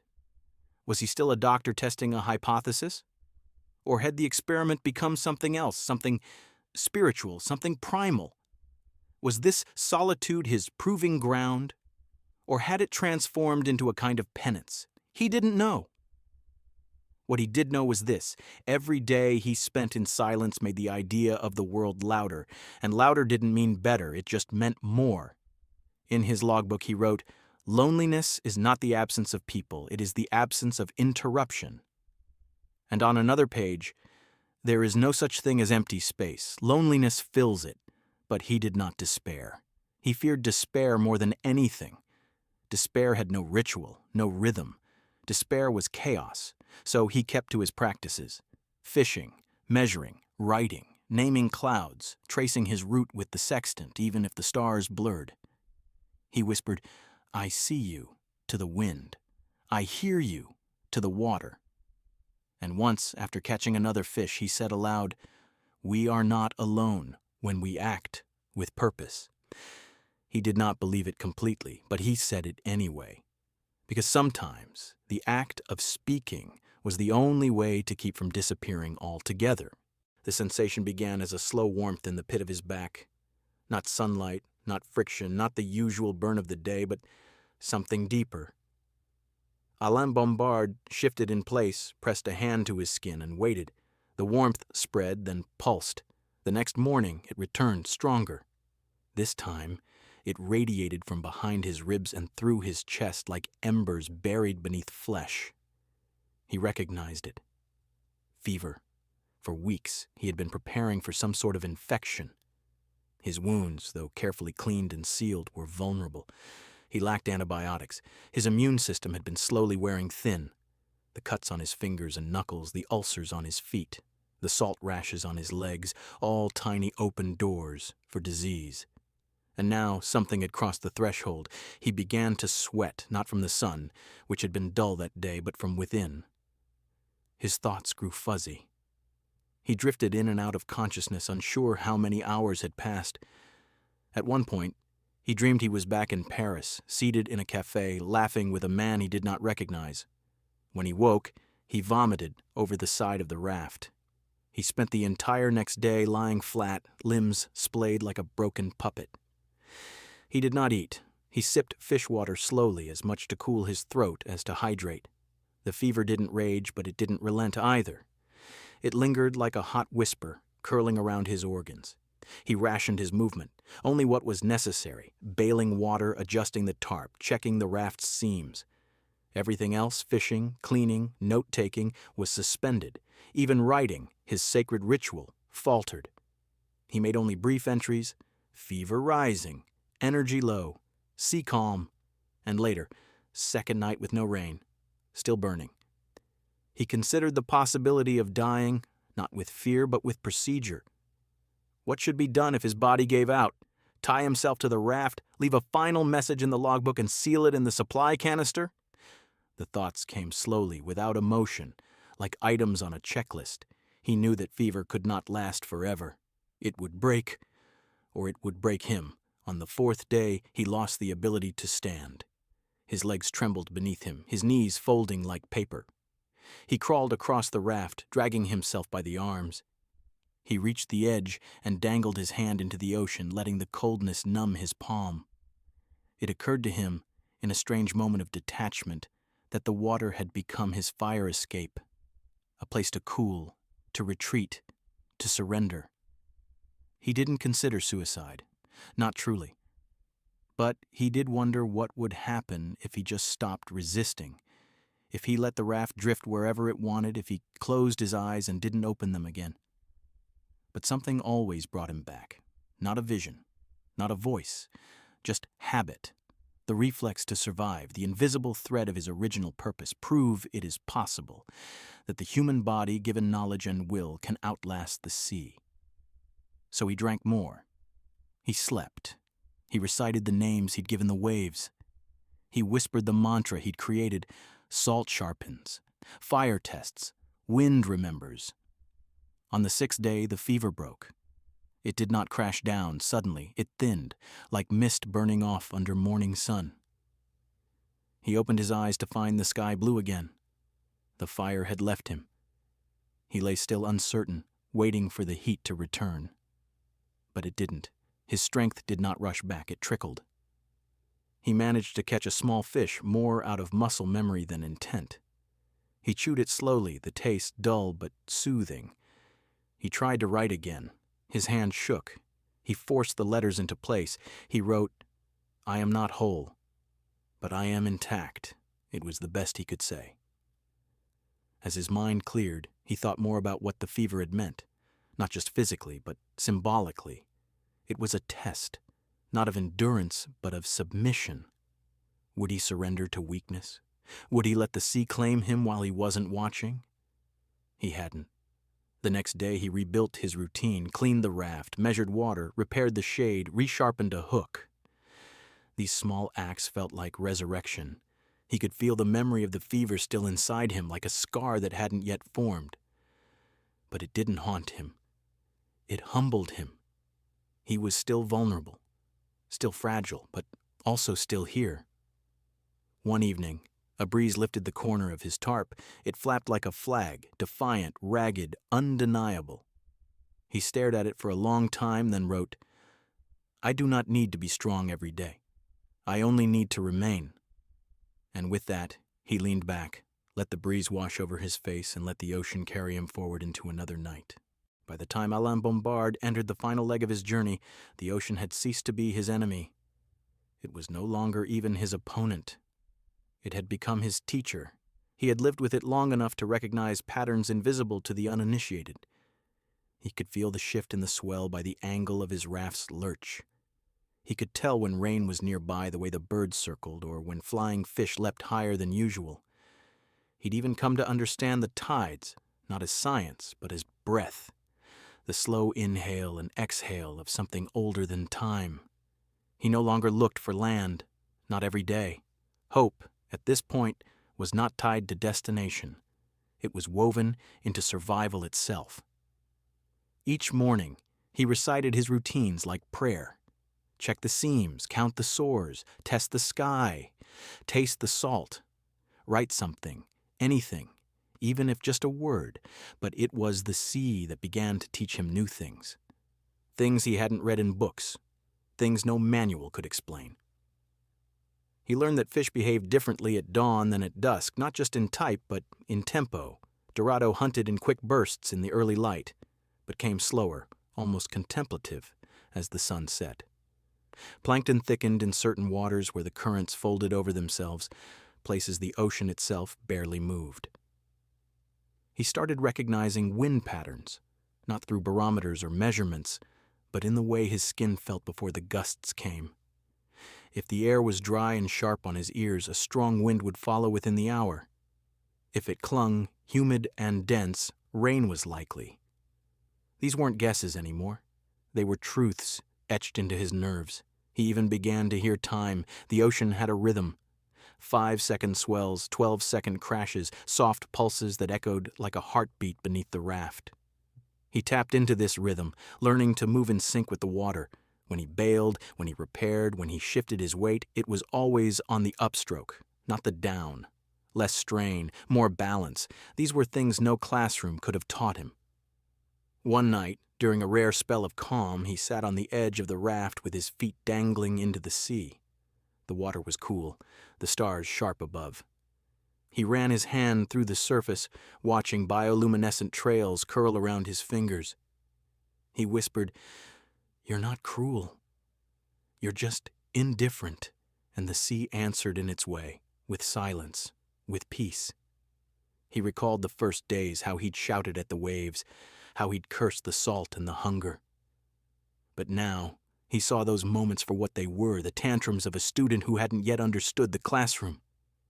The sea didn't give gifts. It gave chances. If you missed them, you suffered. If you recognized them, you survived. That was the lesson. Once, a sudden gust tore half of his tarp loose. In earlier days, he would have panicked. Now, he waited, watching how the wind carried it. He caught it mid-flap, adjusted the angle, and turned it into a makeshift sail for half an hour, just enough to shift his direction westward. A gift? Number and opportunity. Even the creatures became teachers. A small school of fish darted under his raft for days. He studied their motion, their timing, the way they moved as one. He adjusted his fishing to mimic the rhythm. He caught more that week than any previous. He watched birds, too, not just where they flew, but how they landed, how long they lingered, what direction they faced before lifting off. When a tern perched on the edge of his raft one morning and stared toward the horizon, Bombard followed its gaze. An hour later, he saw the edge of a storm and steered just slightly to avoid it. He laughed, not out of pride, but gratitude. "You've taught me," he said aloud, "and I've tried to learn." He wrote in his journal that evening, "Today, the sea gave me a question instead of an answer. I think that's progress." His journal now resembled something closer to a textbook crossed with scripture, observations, diagrams, reflections, and confessions, each entry written in the hope that someone else, someday, would read it and see not just data, but devotion. He no longer measured time in days. He measured it in changes. The raft had faded to a dull gray. His skin, once blistered, was now calloused and dark. The rawness in his fingers was gone, replaced with strength and numbness in equal parts. He was becoming not something new, but something true. Stripped down. Essential. By the end of that week, he sat quietly as a rainstorm passed, collecting the water as usual, sipping slowly, not hungrily. Just enough. He whispered into the mist, "I know now. The sea doesn't want me to survive. It wants me to understand." And with that, he closed his eyes, not to sleep, but to listen. The sea was speaking, and at last he knew how to hear it. The stars had always been there. Alain Bombard knew them from his studies, his maps, his sextant training. They were part of his preparation. But on the ocean, alone, drifting, transformed, they became more than celestial bodies. They became his calendar, his compass, his inheritance. Night was no longer darkness to fear. It was a classroom, quiet and vast. And the stars? They were his oldest teachers. He began studying them without intent. At first, it was merely for position. He measured his latitude with the North Star, used Orion's belt to align his drift. But slowly, a reverence emerged. These weren't just tools. They were constants. They didn't crash like waves or shift like clouds. They were steady, dependable. They made no promises, but they broke none either. On the 37th night, he lay back on the raft and watched the sky for hours. The stars pulsed, not with heat, but with ancient patience. He remembered something his mother had once said, that starlight is the oldest light we can see, that most of the stars we watch are already dead. He thought of that as he lay there, how the dead still guide the living. His sextant had become more than a navigational tool. It was a bridge. Each angle measured was a handshake across time, a line drawn between himself and something infinite. He used it to calculate drift speed, bearing, latitude. But he also used it to stay sane. He began assigning the stars personalities, not names, not mythological ones, but roles. Sirius became the anchor, never failing him in the southern sky. Betelgeuse was the signal flare, bright, proud, distant. Vega was the lullaby, soft, cool, always present by midnight. He didn't tell the logbook about these names at first. They felt too personal, too sacred. But eventually, he gave in. Vega was kind tonight, he wrote on day 49. Let me sleep without fear. The stars offered more than direction. They offered measurement, time.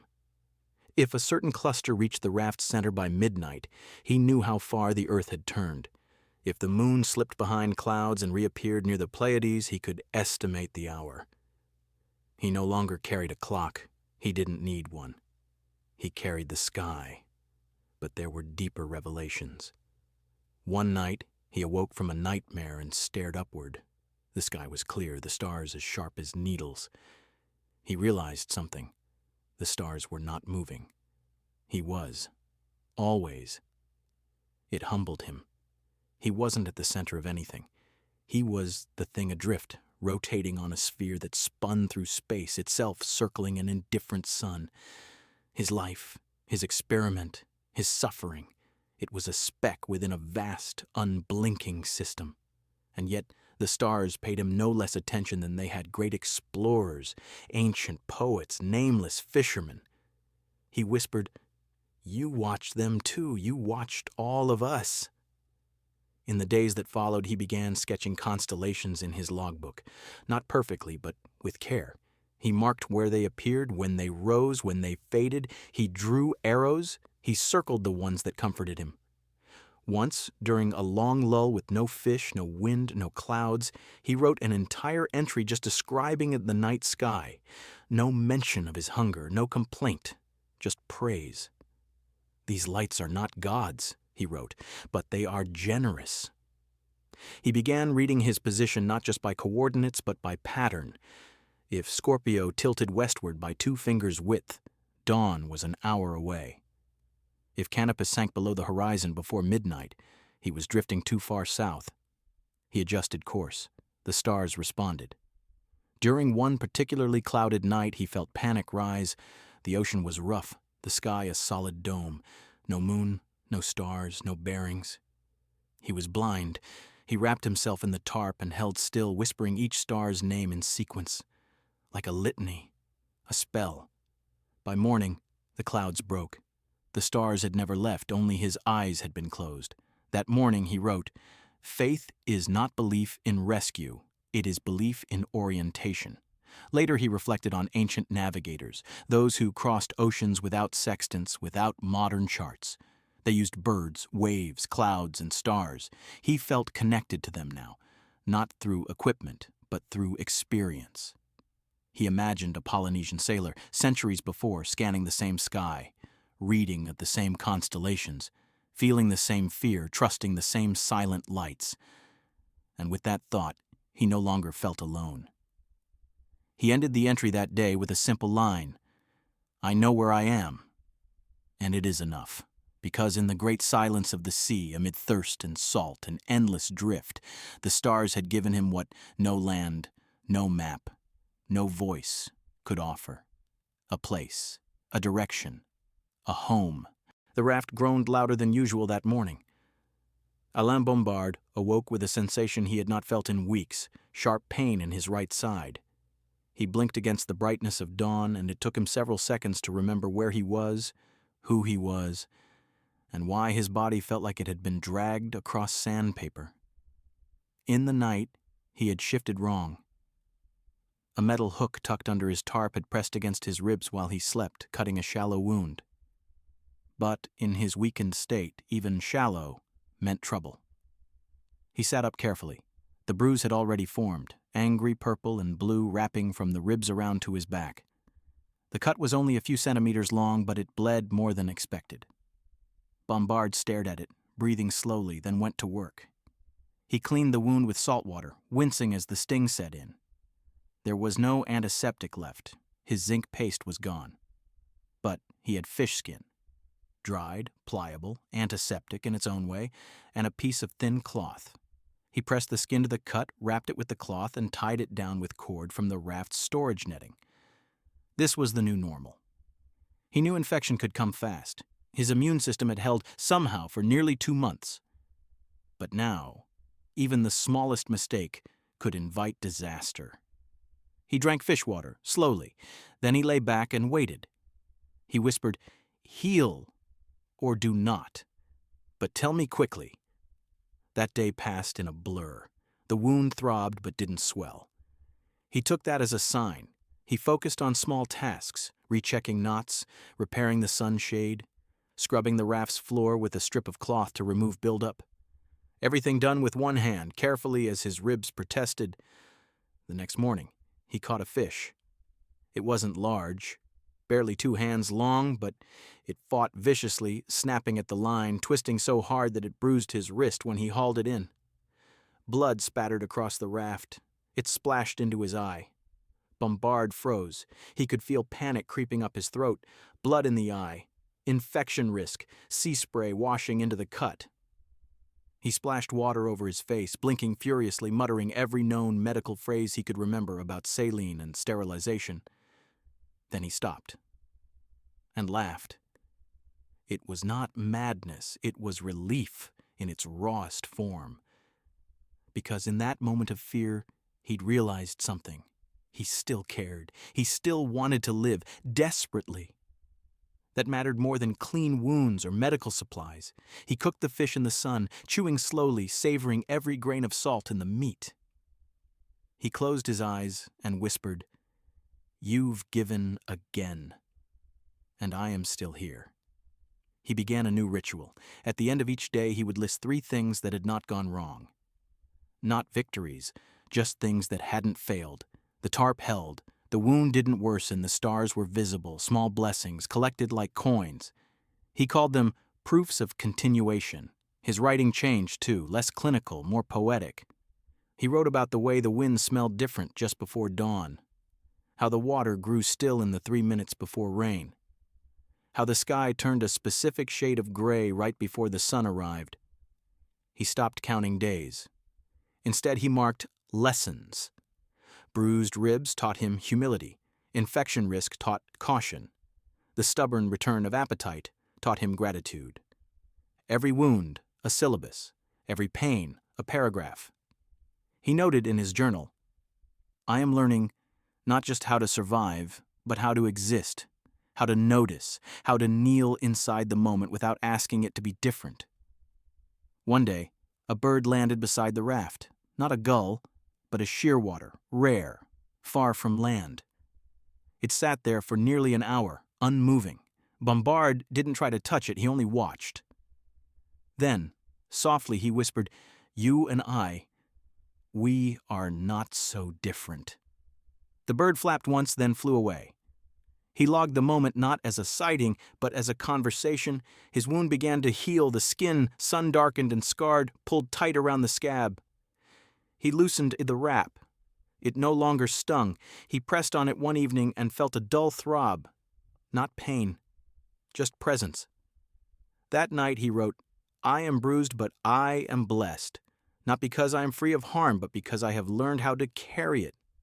He watched the stars later, not for navigation, but companionship. They blinked above, indifferent as always. But he no longer resented their silence. It reminded him of the sea, the raft, the body, the breath, everything silent, everything surviving. He whispered, "Thank you for the pain that taught me how to keep going." Then he closed his eyes and slept deeply and dreamed of nothing at all. The water changed first, not in color, but in movement. Alain Bombard noticed it one morning as he measured his drift. The current had shifted subtly westward. For weeks it had pulled him slightly south, stubborn and predictable. But now it hesitated, nudged. Bombard stared across the expanse. The waves rolled the same. The sky offered no hints. But something beneath the surface was different. A new river within the sea had caught him. Currents, he'd read once, were like ghost roads. Highways without pavement, invisible but constant. Mariners of old had known them through temperature, through taste, through the behavior of fish. And now, Bombard could feel them in his bones. The new current carried warmth, not the sun's heat, but a density, a thickness to the water he hadn't felt before. He dipped his hand in. It resisted, sluggish. He tasted it, saltier. He smiled. He was crossing into the north equatorial current. This was a sign, a turning. He was no longer just drifting. He was being carried. He marked the moment in his logbook with uncharacteristic flourish. "Current has taken me like a hand on my back. No longer a raft alone. I am cargo." The shift brought new challenges. The raft began to pitch differently, side to side rather than front to back. He adjusted the balance, redistributed weight, trimmed excess. He braced the tarp's corners with thicker rope. His sleep changed, too. Dreams came quicker, deeper, less chaotic, more rooted. He dreamed of rivers, of being held. A week into the new current, he caught 3 fish in a single day. It was a miracle, or at least the closest thing he allowed himself to believe in. He dried the meat slowly, carefully, layering it in his storage pouch. He did not feast. He rationed, like a man preparing for something. Because he was land. He began to suspect it, not from sightings or sounds, but from instinct. The sky changed hue in the afternoons, taking on a faint yellow tint. The wind no longer smelled purely of salt. A sweetness crept in, distant, elusive, but real. He checked his charts. If his calculations were correct, he was nearing the outer curve of the Lesser Antilles.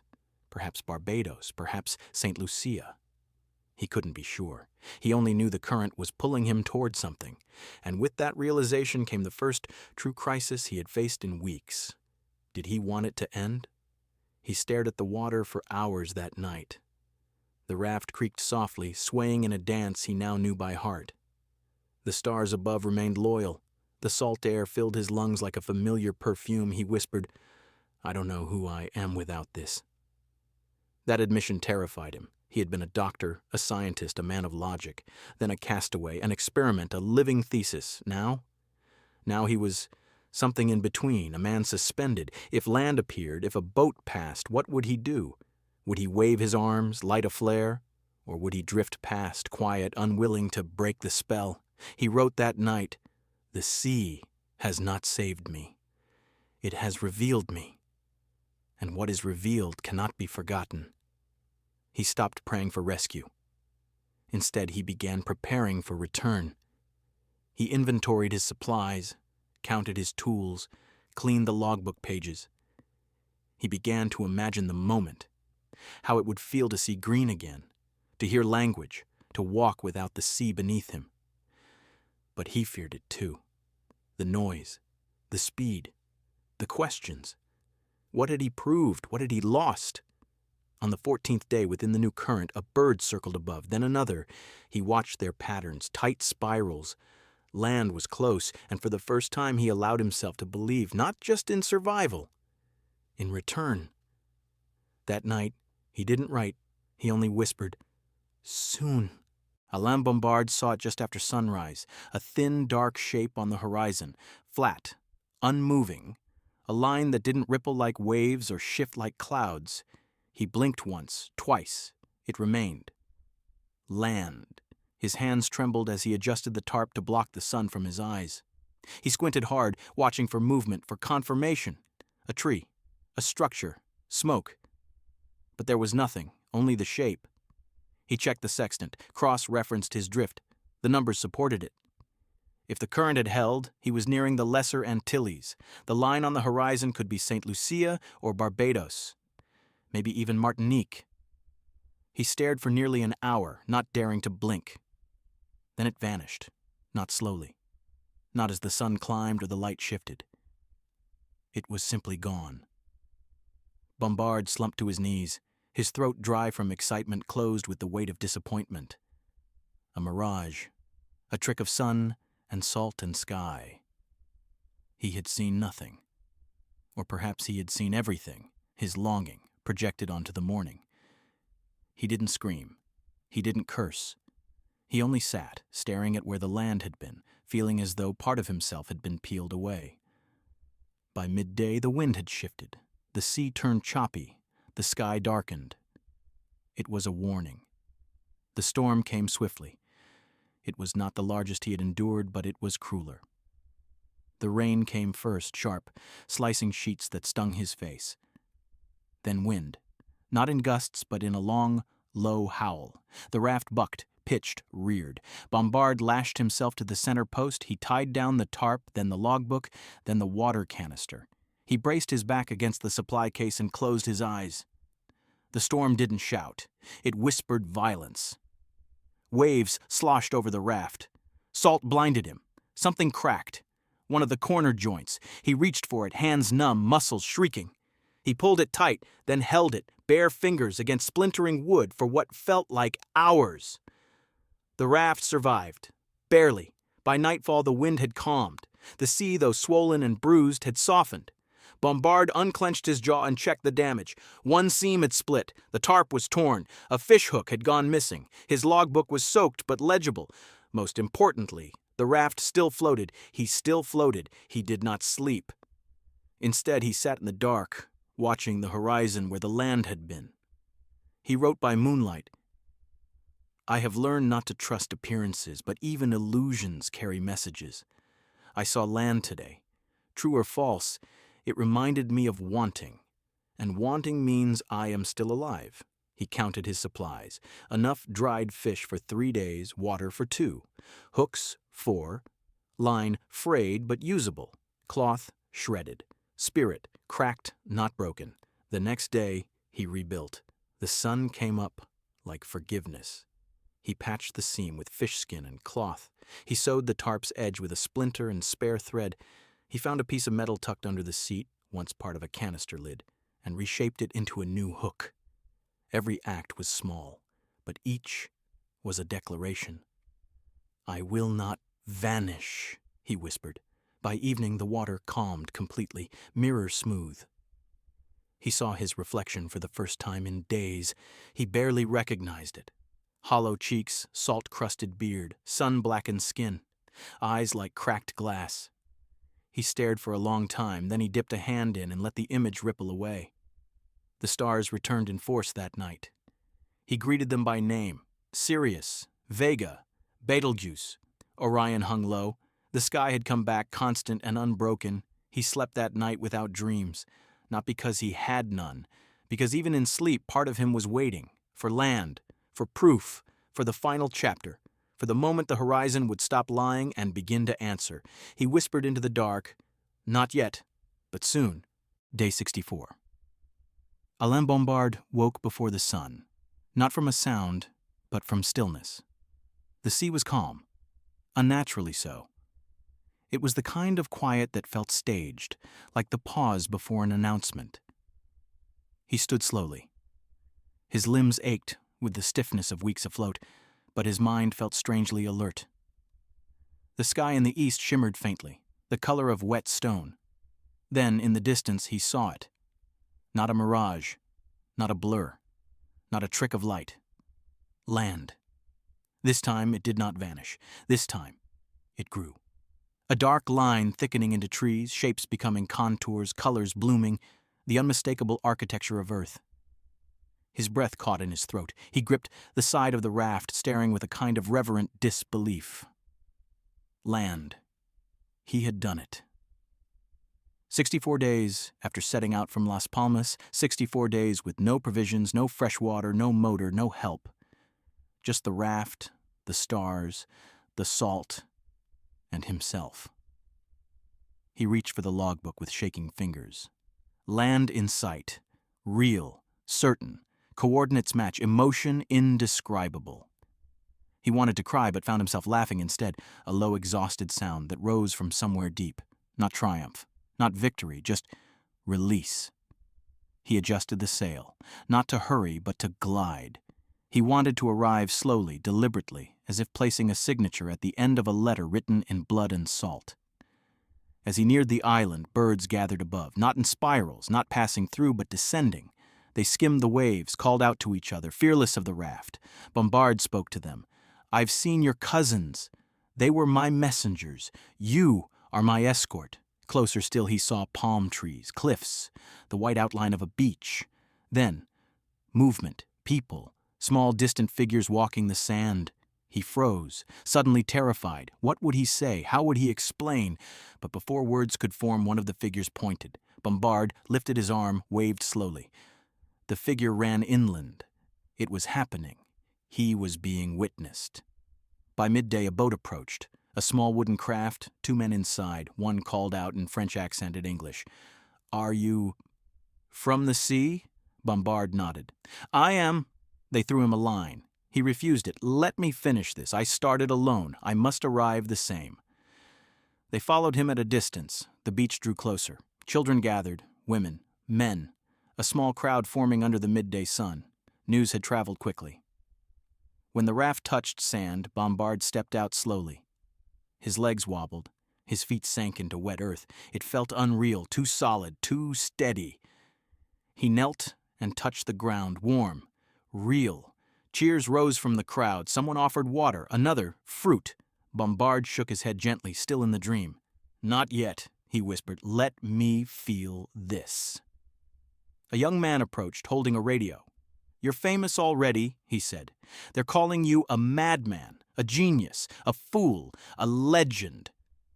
Bombard laughed again. "I am none of those. I am a question still unanswered." He was taken to a small hut, offered shade, rest, and conversation. He answered questions. He shared his logbook. Doctors examined him. They noted his weight loss, the scars, the dehydration. But they found him alive. More alive, perhaps, than he had ever been. In the days that followed, reporters came. Officials arrived. Speeches were made. Photos taken. Bombard endured it all politely, but distantly. His heart remained offshore, drifting somewhere behind, still tethered to the raft.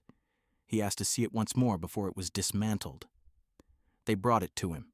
He ran his hand over the sun-warped wood, the salt-crusted canvas, the stains of blood and fish and time. "You saved me," he whispered abew. "But more than that, you changed me." That night he sat alone on the beach. He looked up at the stars, the same ones, always the same. He took a breath and wrote the final line in his journal. "I left as a man. I return as proof." In the days following Alain Bombard's arrival, the island swelled with voices. Word of his journey had spread faster than his raft could ever travel.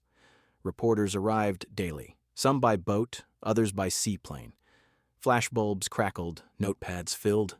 Microphones were pushed toward his face like weapons of disbelief. 65 days alone? No food, no fresh water? "What are you trying to prove?" He gave the same answer, calm and quiet. "That man can survive, that we've forgotten how." But inside, he knew the words didn't carry the weight of the sea. They were trimmed, sterilized, fit for headlines. The real truth of doubt, of madness, of sacred silence, could not be spoken in a press conference. He tried. He talked about fishing with bare hands, drinking fish water, reading the stars, singing to clouds, but the audience leaned in only when he spoke of danger, sharks, fever, hallucinations. He was not being seen, he was being displayed. Still, he played along. There were official visits. A delegation from France arrived, offering congratulations and cautious approval. A Navy officer shook his hand with studied neutrality. "You've proven something," the man said, though I'm not sure what." That stung more than Bombard expected. Was that what they saw? A stunt? A curiosity? He thought of the raft, now tied and drying on the shore. To him it was a cathedral. To others it was a pile of wood. At night he retreated from the attention. He would walk alone along the beach, the warm Caribbean breeze reminding him of open water. The sea, now tame and shallow, whispered at his ankles. It felt almost small. One evening, a boy followed him. "Monsieur Bombard?" Alain turned. The boy couldn't have been older than 12. "You did it? You crossed the ocean?" Bombard nodded. The boy stared out to sea. "Were you scared? Every day? Did it hurt?" "Yes." "Would you do it again?" Bombard looked at the child, the moon reflecting off wide, unblinking eyes. He paused. "No," he said softly, "but I would never undo it." The boy nodded, as if he understood. That night, Bombard returned to his journal. Though the official entries had ended, he found himself compelled to write again, not for science, but for sanity. They see the result, not the becoming. They want the myth, not the man. But I know. And that must be enough. In the coming days, offers flooded in. Lecture tours, book deals, endorsements. He signed none. Not yet. The world moved too fast. He was still slow, still tuned to the rhythm of tide and sky. Doctors examined him again. They were stunned by his condition. Dehydrated, yes. Malnourished, of course, but organ function. Remarkable. You're a walking contradiction. He smiled politely. Number I am proof that we know less than we think. He mailed the logbook back to Paris, sealed, unaltered. He wanted it archived exactly as it was, salt-stained, blood-marked, full of smudges and star lines. One morning, a priest asked to speak with him. "Do you believe now?" the priest asked gently. Bombard thought about it for a long time. "I believe in water," he said, "in wind, in struggle, in what is given and taken. That may not be what you meant, but it's what I've found." The priest smiled and nodded. No one asked him about the silence. No one asked what it felt like to be unheard for 65 days, to speak only to wind and gulls, to forget the sound of one's own name. That silence had not left him. It echoed now, between questions, behind headlines. It lived in the pause before dawn. Sometimes he longed for it. He began walking in the mornings, earlier and earlier, trying to catch a moment of it, before the island stirred, before the world came looking. One morning, just before sunrise, he whispered, "I am back, but part of me is still adrift." And he knew then that the voyage wasn't over, because the sea had not carried him to land. It had carried him to a threshold. Now came the crossing back into a world that had never truly known him. He would have to teach them, not just that survival was possible, but that it meant something. Something worth remembering, and worth retelling, exactly as it happened. Salt, stars, silence, and all. Back in France, Alain Bombard stepped off the plane into a sea of hands, cameras, and relentless flashes. The air smelled of fuel and damp autumn. For a moment, he missed the clean salt of the open ocean. He had traded one kind of storm for another. The press, the government, and the public each wanted something different from him. Some wanted a hero, others a spectacle. The scientific community, however, wanted answers, and they didn't all arrive with open arms. Within a week, he was called before a medical board. The room was formal, lined with older men in suits and white coats. They reviewed his logbook. They examined his blood work. They studied his raft, which had been shipped back from the Caribbean like an artifact from a forgotten age. The chairman leaned forward. "Dr. Bombard, you claim to have survived 65 days at sea, alone, with no fresh water or provisions." "I do not claim," Alain answered. "I record." A pause, then another voice. "You ingested seawater, fish fluids, plankton. That contradicts long-standing medical understanding of survival physiology." "That understanding," Bombard said gently, "has rarely been tested outside the laboratory." They raised eyebrows, made notes. Some applauded his courage, others questioned his motives. One doctor, skeptical but respectful, asked, "Did you falsify any results?" Bombard held his gaze. "No." "Did you exaggerate any hardships?" "If anything," Bombard said, "I understated them. The proceedings dragged on for hours. Debates flared over methodology, hydration thresholds, caloric minimums. His psychological state was dissected." "Did you hallucinate?" "Yes." "Did you keep accurate time?" "I believe so. The stars helped." The board recessed for review. In the hallway, a young intern approached him quietly. "I read your log. It's beautiful." "It's honest," Bombard replied. She smiled. "That's rarer." The board returned its findings 2 days later. They confirmed the journey's authenticity, though they withheld full endorsement of his methods. It was an uneasy approval. "Remarkable but inadvisable," they concluded. Bombard could live with that. What he couldn't accept was the sudden commercialization. Publishers hounded him. Lecture agents courted him. A soap company even offered him a sponsorship deal. The survivor's choice, he declined it all. Instead, he focused on hospitals, on the work. He began designing new lifeboat provisions based on his findings, simple fishing gear, solar stills, compact desalination kits, nutrient-dense emergency foods inspired by what the ocean had given him. He wrote papers, not just about survival, but about the psychology of drift, about the need for simplicity, about the way silence shapes the mind. He received letters, too, from sailors, from mothers, from shipwreck survivors. Many thanked him. Some challenged him. A few told him he had saved their lives. One came from a young sailor who had survived a capsized vessel by remembering Bombard's words: "Act, don't wait, fish, drink, move." Bombard read it 3 times and wept, not for pride, but for proof. Not everyone welcomed him, though. Some naval officers dismissed him as a reckless amateur, a showman. They said his survival had more to do with luck than science. He responded publicly only once: "Luck does not tie knots. Luck does not read stars. Luck does not ration fish skin." His voice was calm, final. Eventually the storm passed. Fame, like the tide, receded. He found peace in the quiet, in the work, in long walks, in cold mornings with warm coffee and ink-stained fingers. And sometimes, alone in his apartment, he would pull out the raft's corner panel, saved like a relic, and run his fingers across it. Wood softened by salt, marked by days. A holy object. He had been a scientist, then a survivor, then a symbol.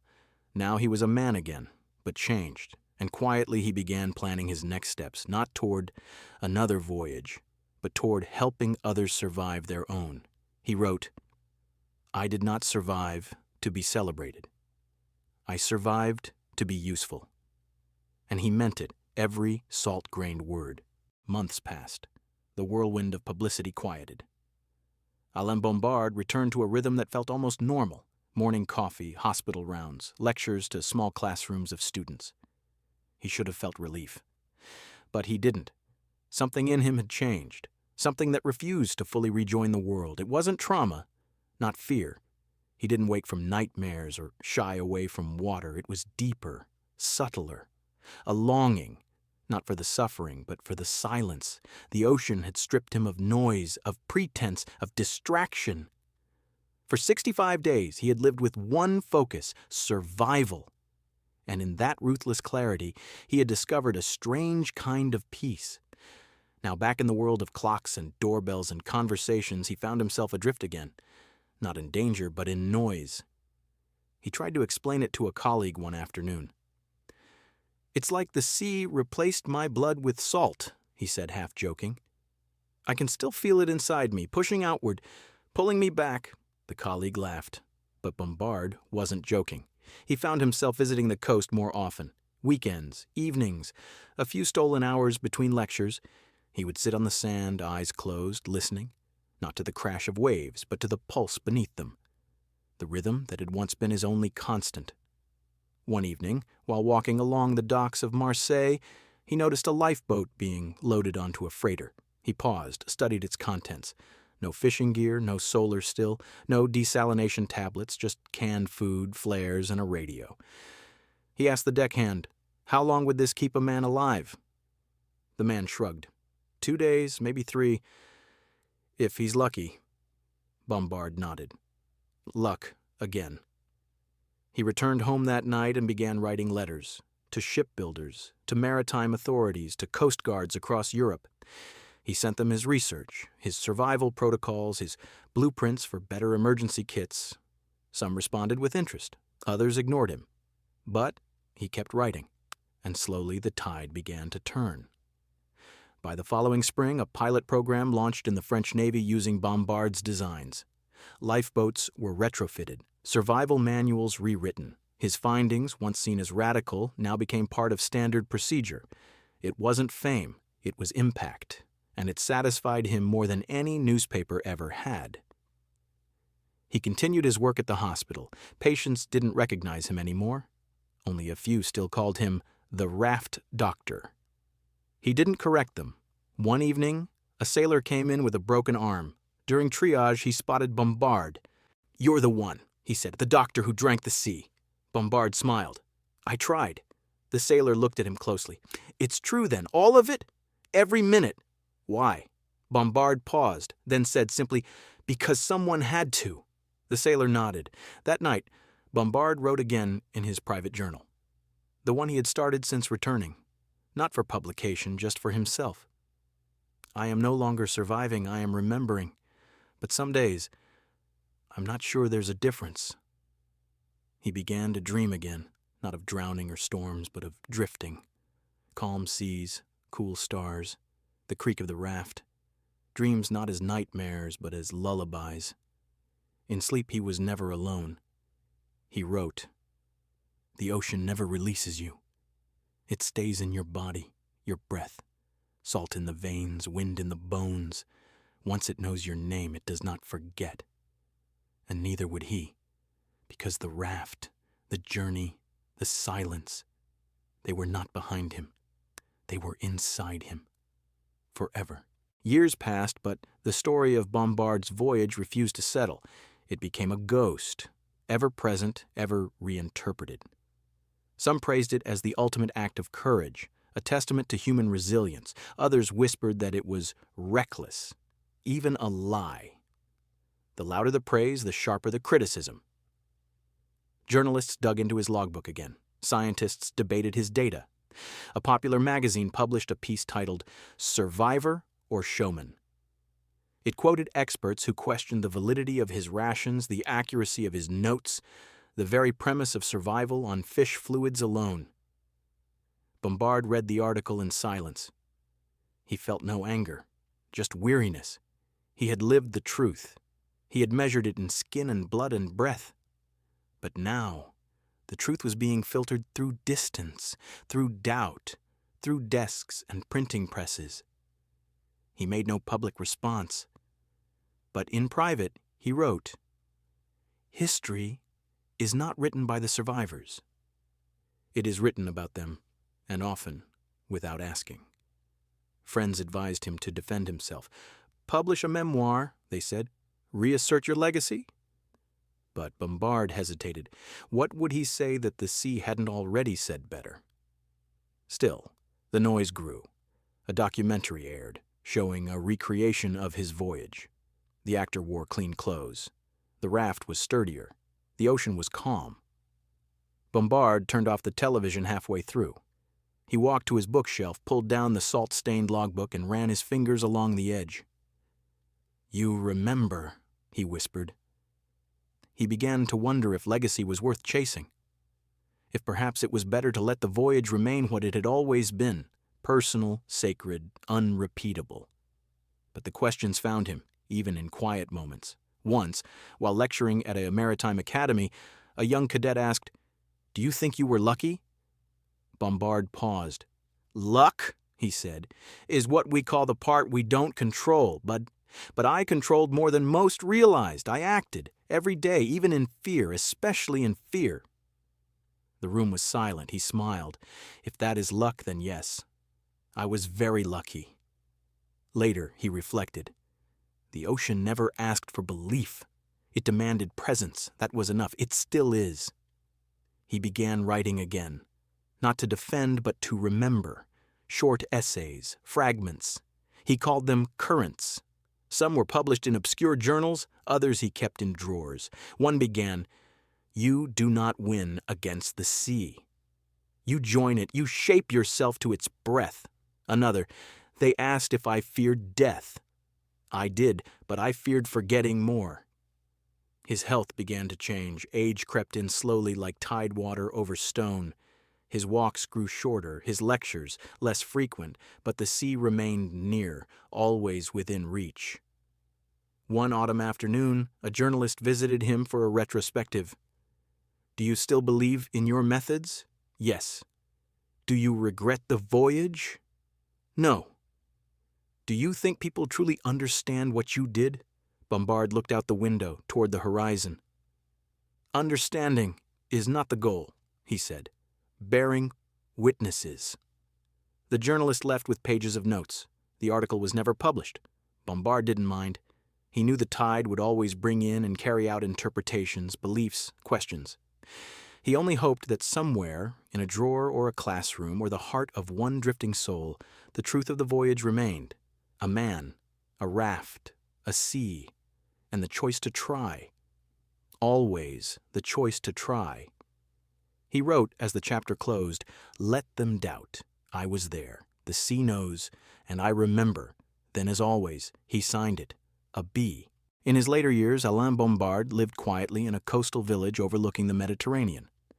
A small house, pale shutters, always open to the wind. From his study, he could see the tide roll in, rhythmic and eternal. He often sat on the terrace, wrapped in a wool blanket, a notebook in his lap, and the same fountain pen he'd used on the raft gripped loosely in his hand. He still wrote, not every day, not for anyone. Just fragments, memories, ideas, images that arrived like distant sails on the horizon of his mind. By then, most people had moved on. His name remained in maritime archives and survival handbooks. But the buzz had long faded. Young sailors sometimes read his story. A few journalists still sent him letters. Most didn't receive replies. He was no longer trying to be understood, but as he aged, a new question haunted him.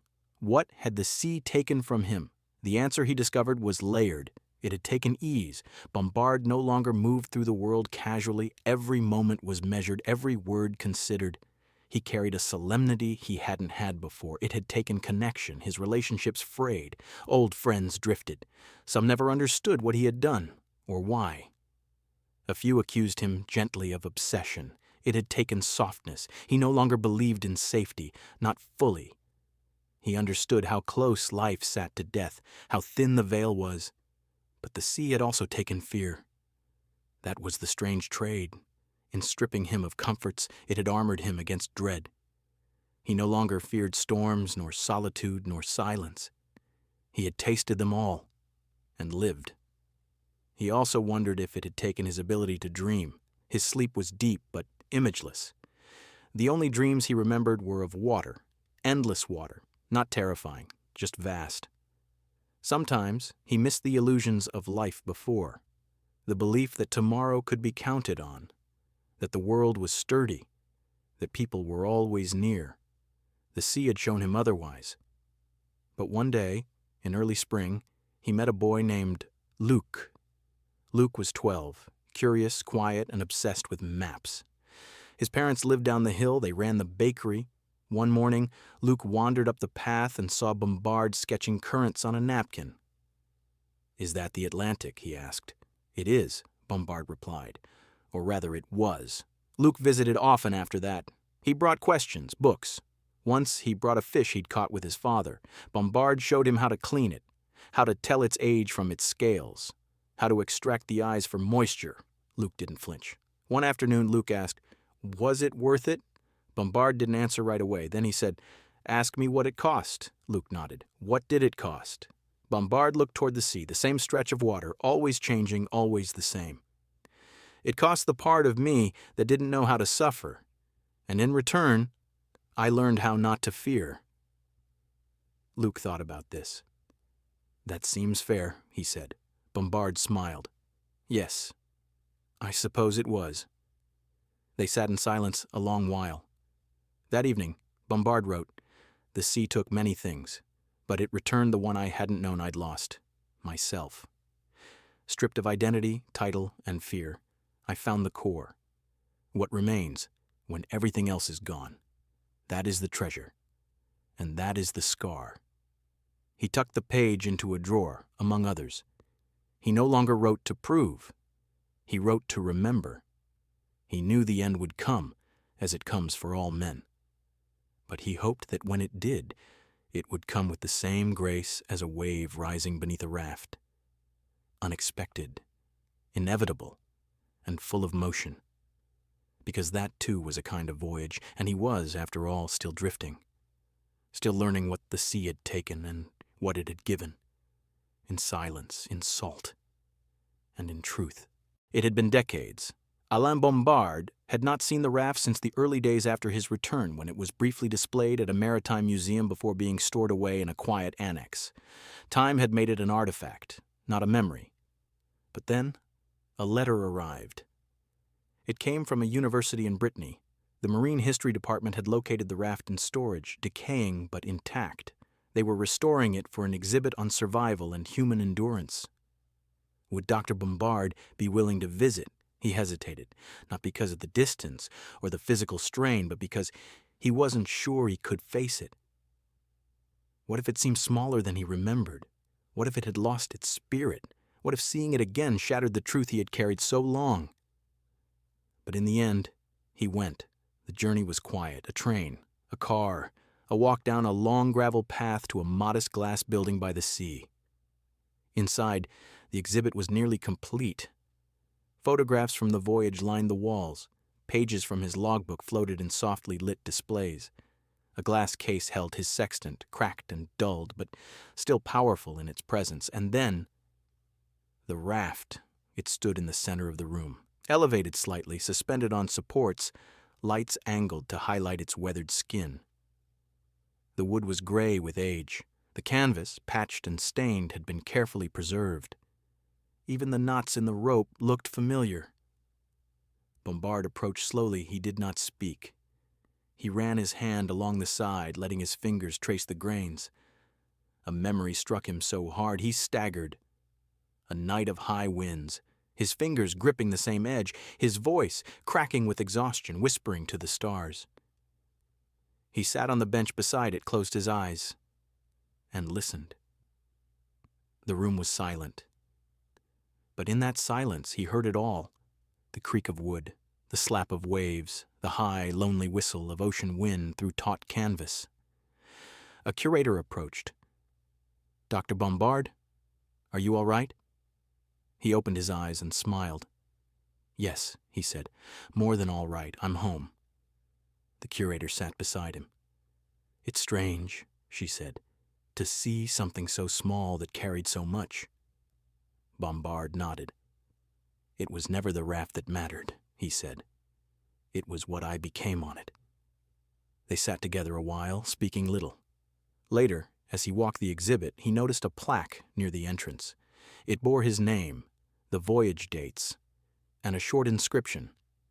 He crossed the Atlantic alone, without aid, to prove that survival is possible when courage meets knowledge. He smiled. It was simple, clean, uncluttered by the controversies or debates. He made one request, that the plaque include a second line. He wrote it by hand. The raft carried a man. The sea carried a soul. The curator agreed. That night, Bombard stayed at a small inn nearby. He couldn't sleep. He kept seeing the raft, not in its display, but in motion, rocking under a silver sky. He smelled the fish oil, the salt, the sweat. Heard the cry of birds that meant land was near. He rose before dawn, walked down to the beach, let the waves touch his feet. The chill made him shiver, but he didn't move. The horizon was clean, empty, honest. He whispered, "Thank you." To the sea, to the silence, to the raft, and to the man he had once been, the one who dared to float into uncertainty and returned with truth. When he left Brittany, he took with him a small sliver of the raft's wood, offered by the curator, sanctioned by the museum. He kept it on his desk beside his logbook, a piece of proof, not for the world, for himself, because memory fades, but salt endures. Long after the exhibit closed and the accolades faded once more into history's dusty corners, Alain Bombard carried on with his days in a slow, deliberate rhythm. His life was smaller now, quieter. The streets of his village were familiar. The baker knew his order. The pharmacist waved without asking questions. Children pointed sometimes, but their parents never quite explained why. He didn't mind. In fact, he welcomed it. He had long since stopped trying to correct anyone's understanding of his journey. Whether the world remembered him as a doctor, a survivor, or a lunatic made no difference now. Only the truth remained. His truth, etched into salt-stiffened pages and weathered bone. Yet even in peace, the ocean did not leave him. He felt it in his joints when storms rolled in. He heard it in dreams, waves, gulls, wind. Not haunting sounds, but familiar, rhythmic, like a breath echoing from a distance. He called them his drifts, those half-waking memories that came not with clarity, but with feeling. Sometimes they arrived uninvited. A spoon in a glass would clink, and he'd be back on the raft, dipping a tin into fish broth. A shutter would rattle, and he'd feel the tarp snap in a gale. Other times he welcomed them, sitting by his window with the old sextant in hand, watching the constellations reappear above his roofline. He began writing again, not as legacy, but as therapy. He called the pieces sea notes. They were less structured than his earlier work, fragments of memory, musings on solitude, reflections on mortality. One note read, "The raft did not teach me how to live. It reminded me I already knew. The sea simply removed the noise." Another, "Solitude is not the absence of people. It is the presence of self." And a third, "You do not survive by defeating nature. You survive by listening to it." These writings weren't published. He shared them with no one except Luke, the boy who still visited sometimes, now nearly a man. Luke had grown curious and thoughtful, a student of marine science with hands that smelled of salt and ink. Luke once asked, "Do you think you'll ever go back?" Bombard smiled. "I never left." He meant it. Even as he sat among the terracotta roofs and lavender hedges of Provence, he still lived by the stars and sea. But he also knew there would be no second voyage. Not of that kind. His body had aged. His hands, once nimble, now trembled when he reached for a teacup. He sometimes forgot words, though never the names of stars. Still, the drift within him continued. And in the drift, he found strange gifts. He understood pain differently now, not as something to conquer, but as a signal. He understood fear, not as a warning of danger, but of possibility. He even understood death, not as the opposite of life, but as the shore to which all of us eventually sail. Once, in the middle of the night, he woke, gasping, not from terror, but from a dream that had brought back the moment he thought he would die. The storm, the snap of rope, the black water. He sat upright, drenched in sweat, and smiled, because in that moment he realized that he had never truly feared dying. What he had feared was disappearing without having ever tried. He wrote that down. To try is to live. To drift is to trust. He filed it away. The next morning, he mailed a package to Luke. Inside was a small notebook wrapped in cloth. No label, no instructions, just the notes, raw and unfiltered. Luke would know what to do.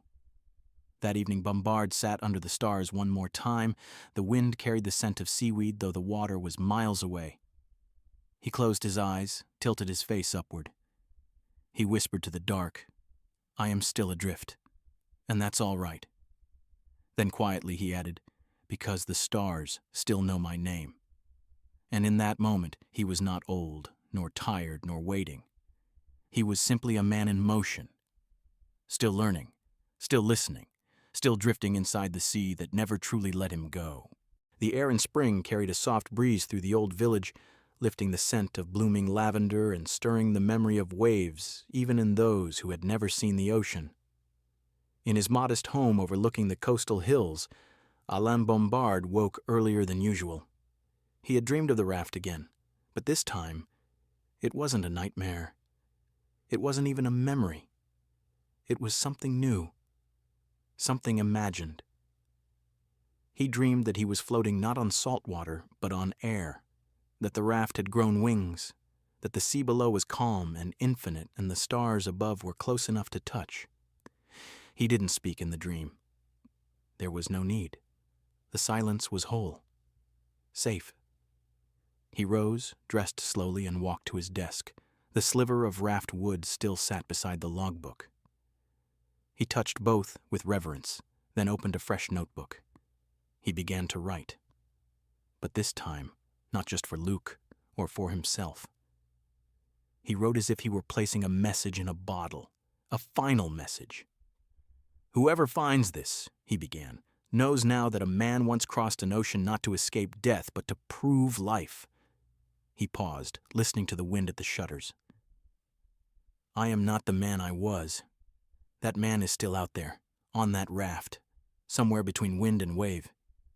He will never return. But I, the one who came back, have lived enough for both of us." The writing came fluidly, like breath. He detailed the doubts, the hunger, the salt that peeled skin and dreams alike. But more than anything, he described the quiet. The silence of the sea is not emptiness. It is presence. It is the sound of your soul, no longer drowned out by the world. He stopped once to warm his tea, then resumed. "I am ready now, not for death but for release. I have given my truth to the water. I have seen what most refuse to look at, the terrifying beauty of self-reliance, the sacredness of being alone with nothing but your will." The sun crept higher. By mid-morning, the sky above was cloudless. He sealed the pages with wax and string. He slipped them into a tin canister, a leftover from his emergency raft supplies, still clean, still watertight. He placed the canister inside a canvas satchel and walked with it down the coastal path, Luke at his side. The boy, now a young man, knew not to ask questions. They reached the shore. The tide was out, the water smooth. Bombard handed Luke the satchel. "Launch it," he said. Luke hesitated. "Will it make it?" Bombard smiled. "That's not for us to decide." With a quiet breath, Luke stepped forward and hurled the satchel far into the surf. It bobbed once, caught by a current, and drifted outward. They stood watching it for a long time until it disappeared into the horizon. As they turned back, Bombard said, "Let the world forget the headlines. Let them forget the numbers, the diagrams, even my name. But let that bottle carry one truth. That survival is not an act of strength. It is an act of meaning. It is saying, 'I am still here,' when the universe whispers, 'You are alone.'" Luke said nothing. He understood. Later that evening, Bombard wrote one last note. He folded it carefully and placed it between the pages of his old logbook. This was never about fame. It was about proving that a single soul, when focused, can endure what the world says is impossible, and more importantly, can return not bitter, but wise. He signed it as always, a B. Then quietly he returned to the sea in his dreams, and drifted, not lost, but free. The year Alain Bombard turned 78, the sea became less a horizon and more a mirror. The old tides still came, brushing the coastline like an old friend's hand, but the world he moved through had slowed, softened. His steps grew deliberate, his breath shallower. Yet his mind remained sharp, as if his thoughts still ran with the wind even while his body did not. By now, Luke had become a marine biologist. He visited weekly, sometimes with new charts or strange new marine instruments to show Bombard, hoping to impress him. But Bombard rarely commented on the technology. He always asked one thing: "Did you listen to the sea today?" Luke would smile and say, "I tried." It was enough. Bombard had grown quieter in these final years. He no longer wrote with urgency, but with care. Some days he only penned a sentence or two. "The soul that drifts returns wiser," or "I no longer fear the unknown. It is my homeland." The sea was in everything. He saw its patterns in leaves, in firelight, even in the wrinkles of his own skin. He had become an ocean contained in a man, a vessel of ebb and flow. One morning, as winter began to thaw into spring, Luke brought news of a symposium, a gathering of oceanographers and survival researchers. They wanted to name a new lifeboat model after Bombard, a sleek, modern vessel equipped with everything his theories had made standard. Luke handed him a brochure. It showed the design: compact, efficient, bright orange with clean black print. On the side, a simple label: Bombard 7. Bombard stared at the name. His name, on something meant to save lives he would never meet. He nodded slowly. "I suppose that's one way to stay afloat," he said with a faint grin. He agreed to record a short message for the event. Luke set up a small microphone, helped him sit comfortably. When the light blinked red, Bombard cleared his throat and spoke. "If you're hearing this, then perhaps you stand near the edge of something. Fear, maybe. Or silence, or doubt. Let me tell you something. The ocean is not cruel. It is indifferent. It offers no promises, only truths. If you meet it with honesty, it will show you who you are. That is survival. Not conquest, not heroism. Just truth. And that truth will carry you farther than any raft." He paused, then added, "Take care of each other and listen to the wind." It would be the last thing he ever recorded. A few weeks later, his health began to fail. He stopped going down to the beach. His walks became steps from the window to the chair and back. Luke brought him seaweed wrapped in a cloth just so he could smell the brine. One afternoon, Bombard asked him, "Do you think the ocean will remember me?" Luke thought for a moment. "I think it already has. You gave it language." Bombard closed his eyes. That night, the wind outside grew still. The shutters did not rattle. The tide was soft. And in that silence, Alain Bombard passed away in his sleep. No final words, no grand gesture. Just the kind of peace one earns after offering everything they had and nothing they didn't. The funeral was modest. A small group of colleagues, villagers, former patients. Luke spoke briefly, reading from the old logbook. He did not defeat the sea. He met it, he learned it, and he returned with its music in his veins. As the casket was lowered, Luke placed inside a folded page, one of the sea notes Bombard had written by hand. "To drift is to trust, and I trusted the sea, even when it asked everything." In time, the symposium dedicated a bench at the shore in his honor. It bore no grand statue, just a bronze plaque with his name, and beneath it, "The ocean took him. Then it gave him back, changed. The wind eventually returned. And in it, the world kept listening. Years passed. The sea remained. Waves still broke along the same rocky French coast where Bombard had lived out his days. The small house with the pale shutters stood mostly untouched, now owned by a quiet couple who knew only fragments of the story. The garden still bloomed lavender. The terrace still caught the morning sun. And on clear days, if one sat long enough on the bench overlooking the water, the wind still spoke. Luke became a professor. He lectured around the world on marine survival systems, often referencing his mentor not as a legend, but as a man. A man who had dared something no one else had. A man who drifted into the unknown and returned not only alive, but transformed. He kept Bombard's logbook in a glass case in his study. Some pages were copies, others originals, brittle from salt and time. He never opened it casually. It was not a relic. It was scripture. Students often asked him why Bombard's story wasn't more widely known. Because stories like his don't fit cleanly, Luke would say. They're not victories, they're meditations. Sometimes he would read aloud from the margins, phrases Bombard had scrawled quickly in shorthand during those long days at sea. Hunger is simple, doubt is not. The body floats, the mind fights. The sun has teeth. He began compiling these notes into a collection, The Drift Within, a quiet book, printed in a limited run, given only to those who asked for it with sincerity.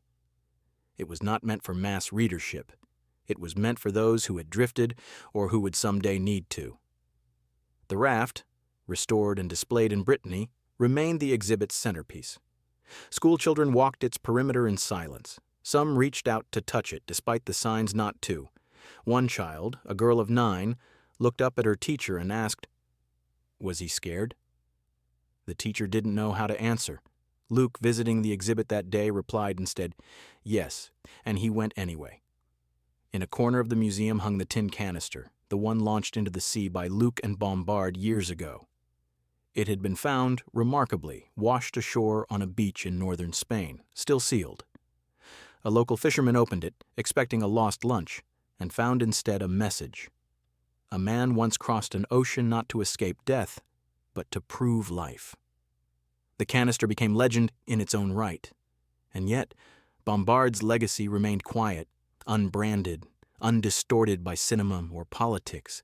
No grand monuments, just benches, pages, and stories passed between those who understood what it meant to be alone with nothing but purpose.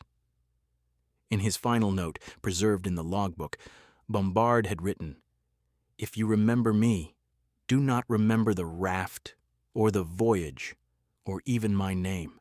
Remember this: the world tells you what is impossible. The sea taught me otherwise.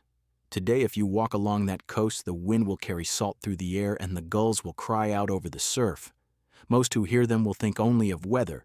But if you listen closely, if you've drifted, if you've feared, if you've fought to remain, then you will hear something else, a whisper, not a voice but an echo, a presence in the silence that remains, not absence, not memory, but meaning. And if you're still enough, you may find that you too are part of that great salt-bound drift, not lost, just returned."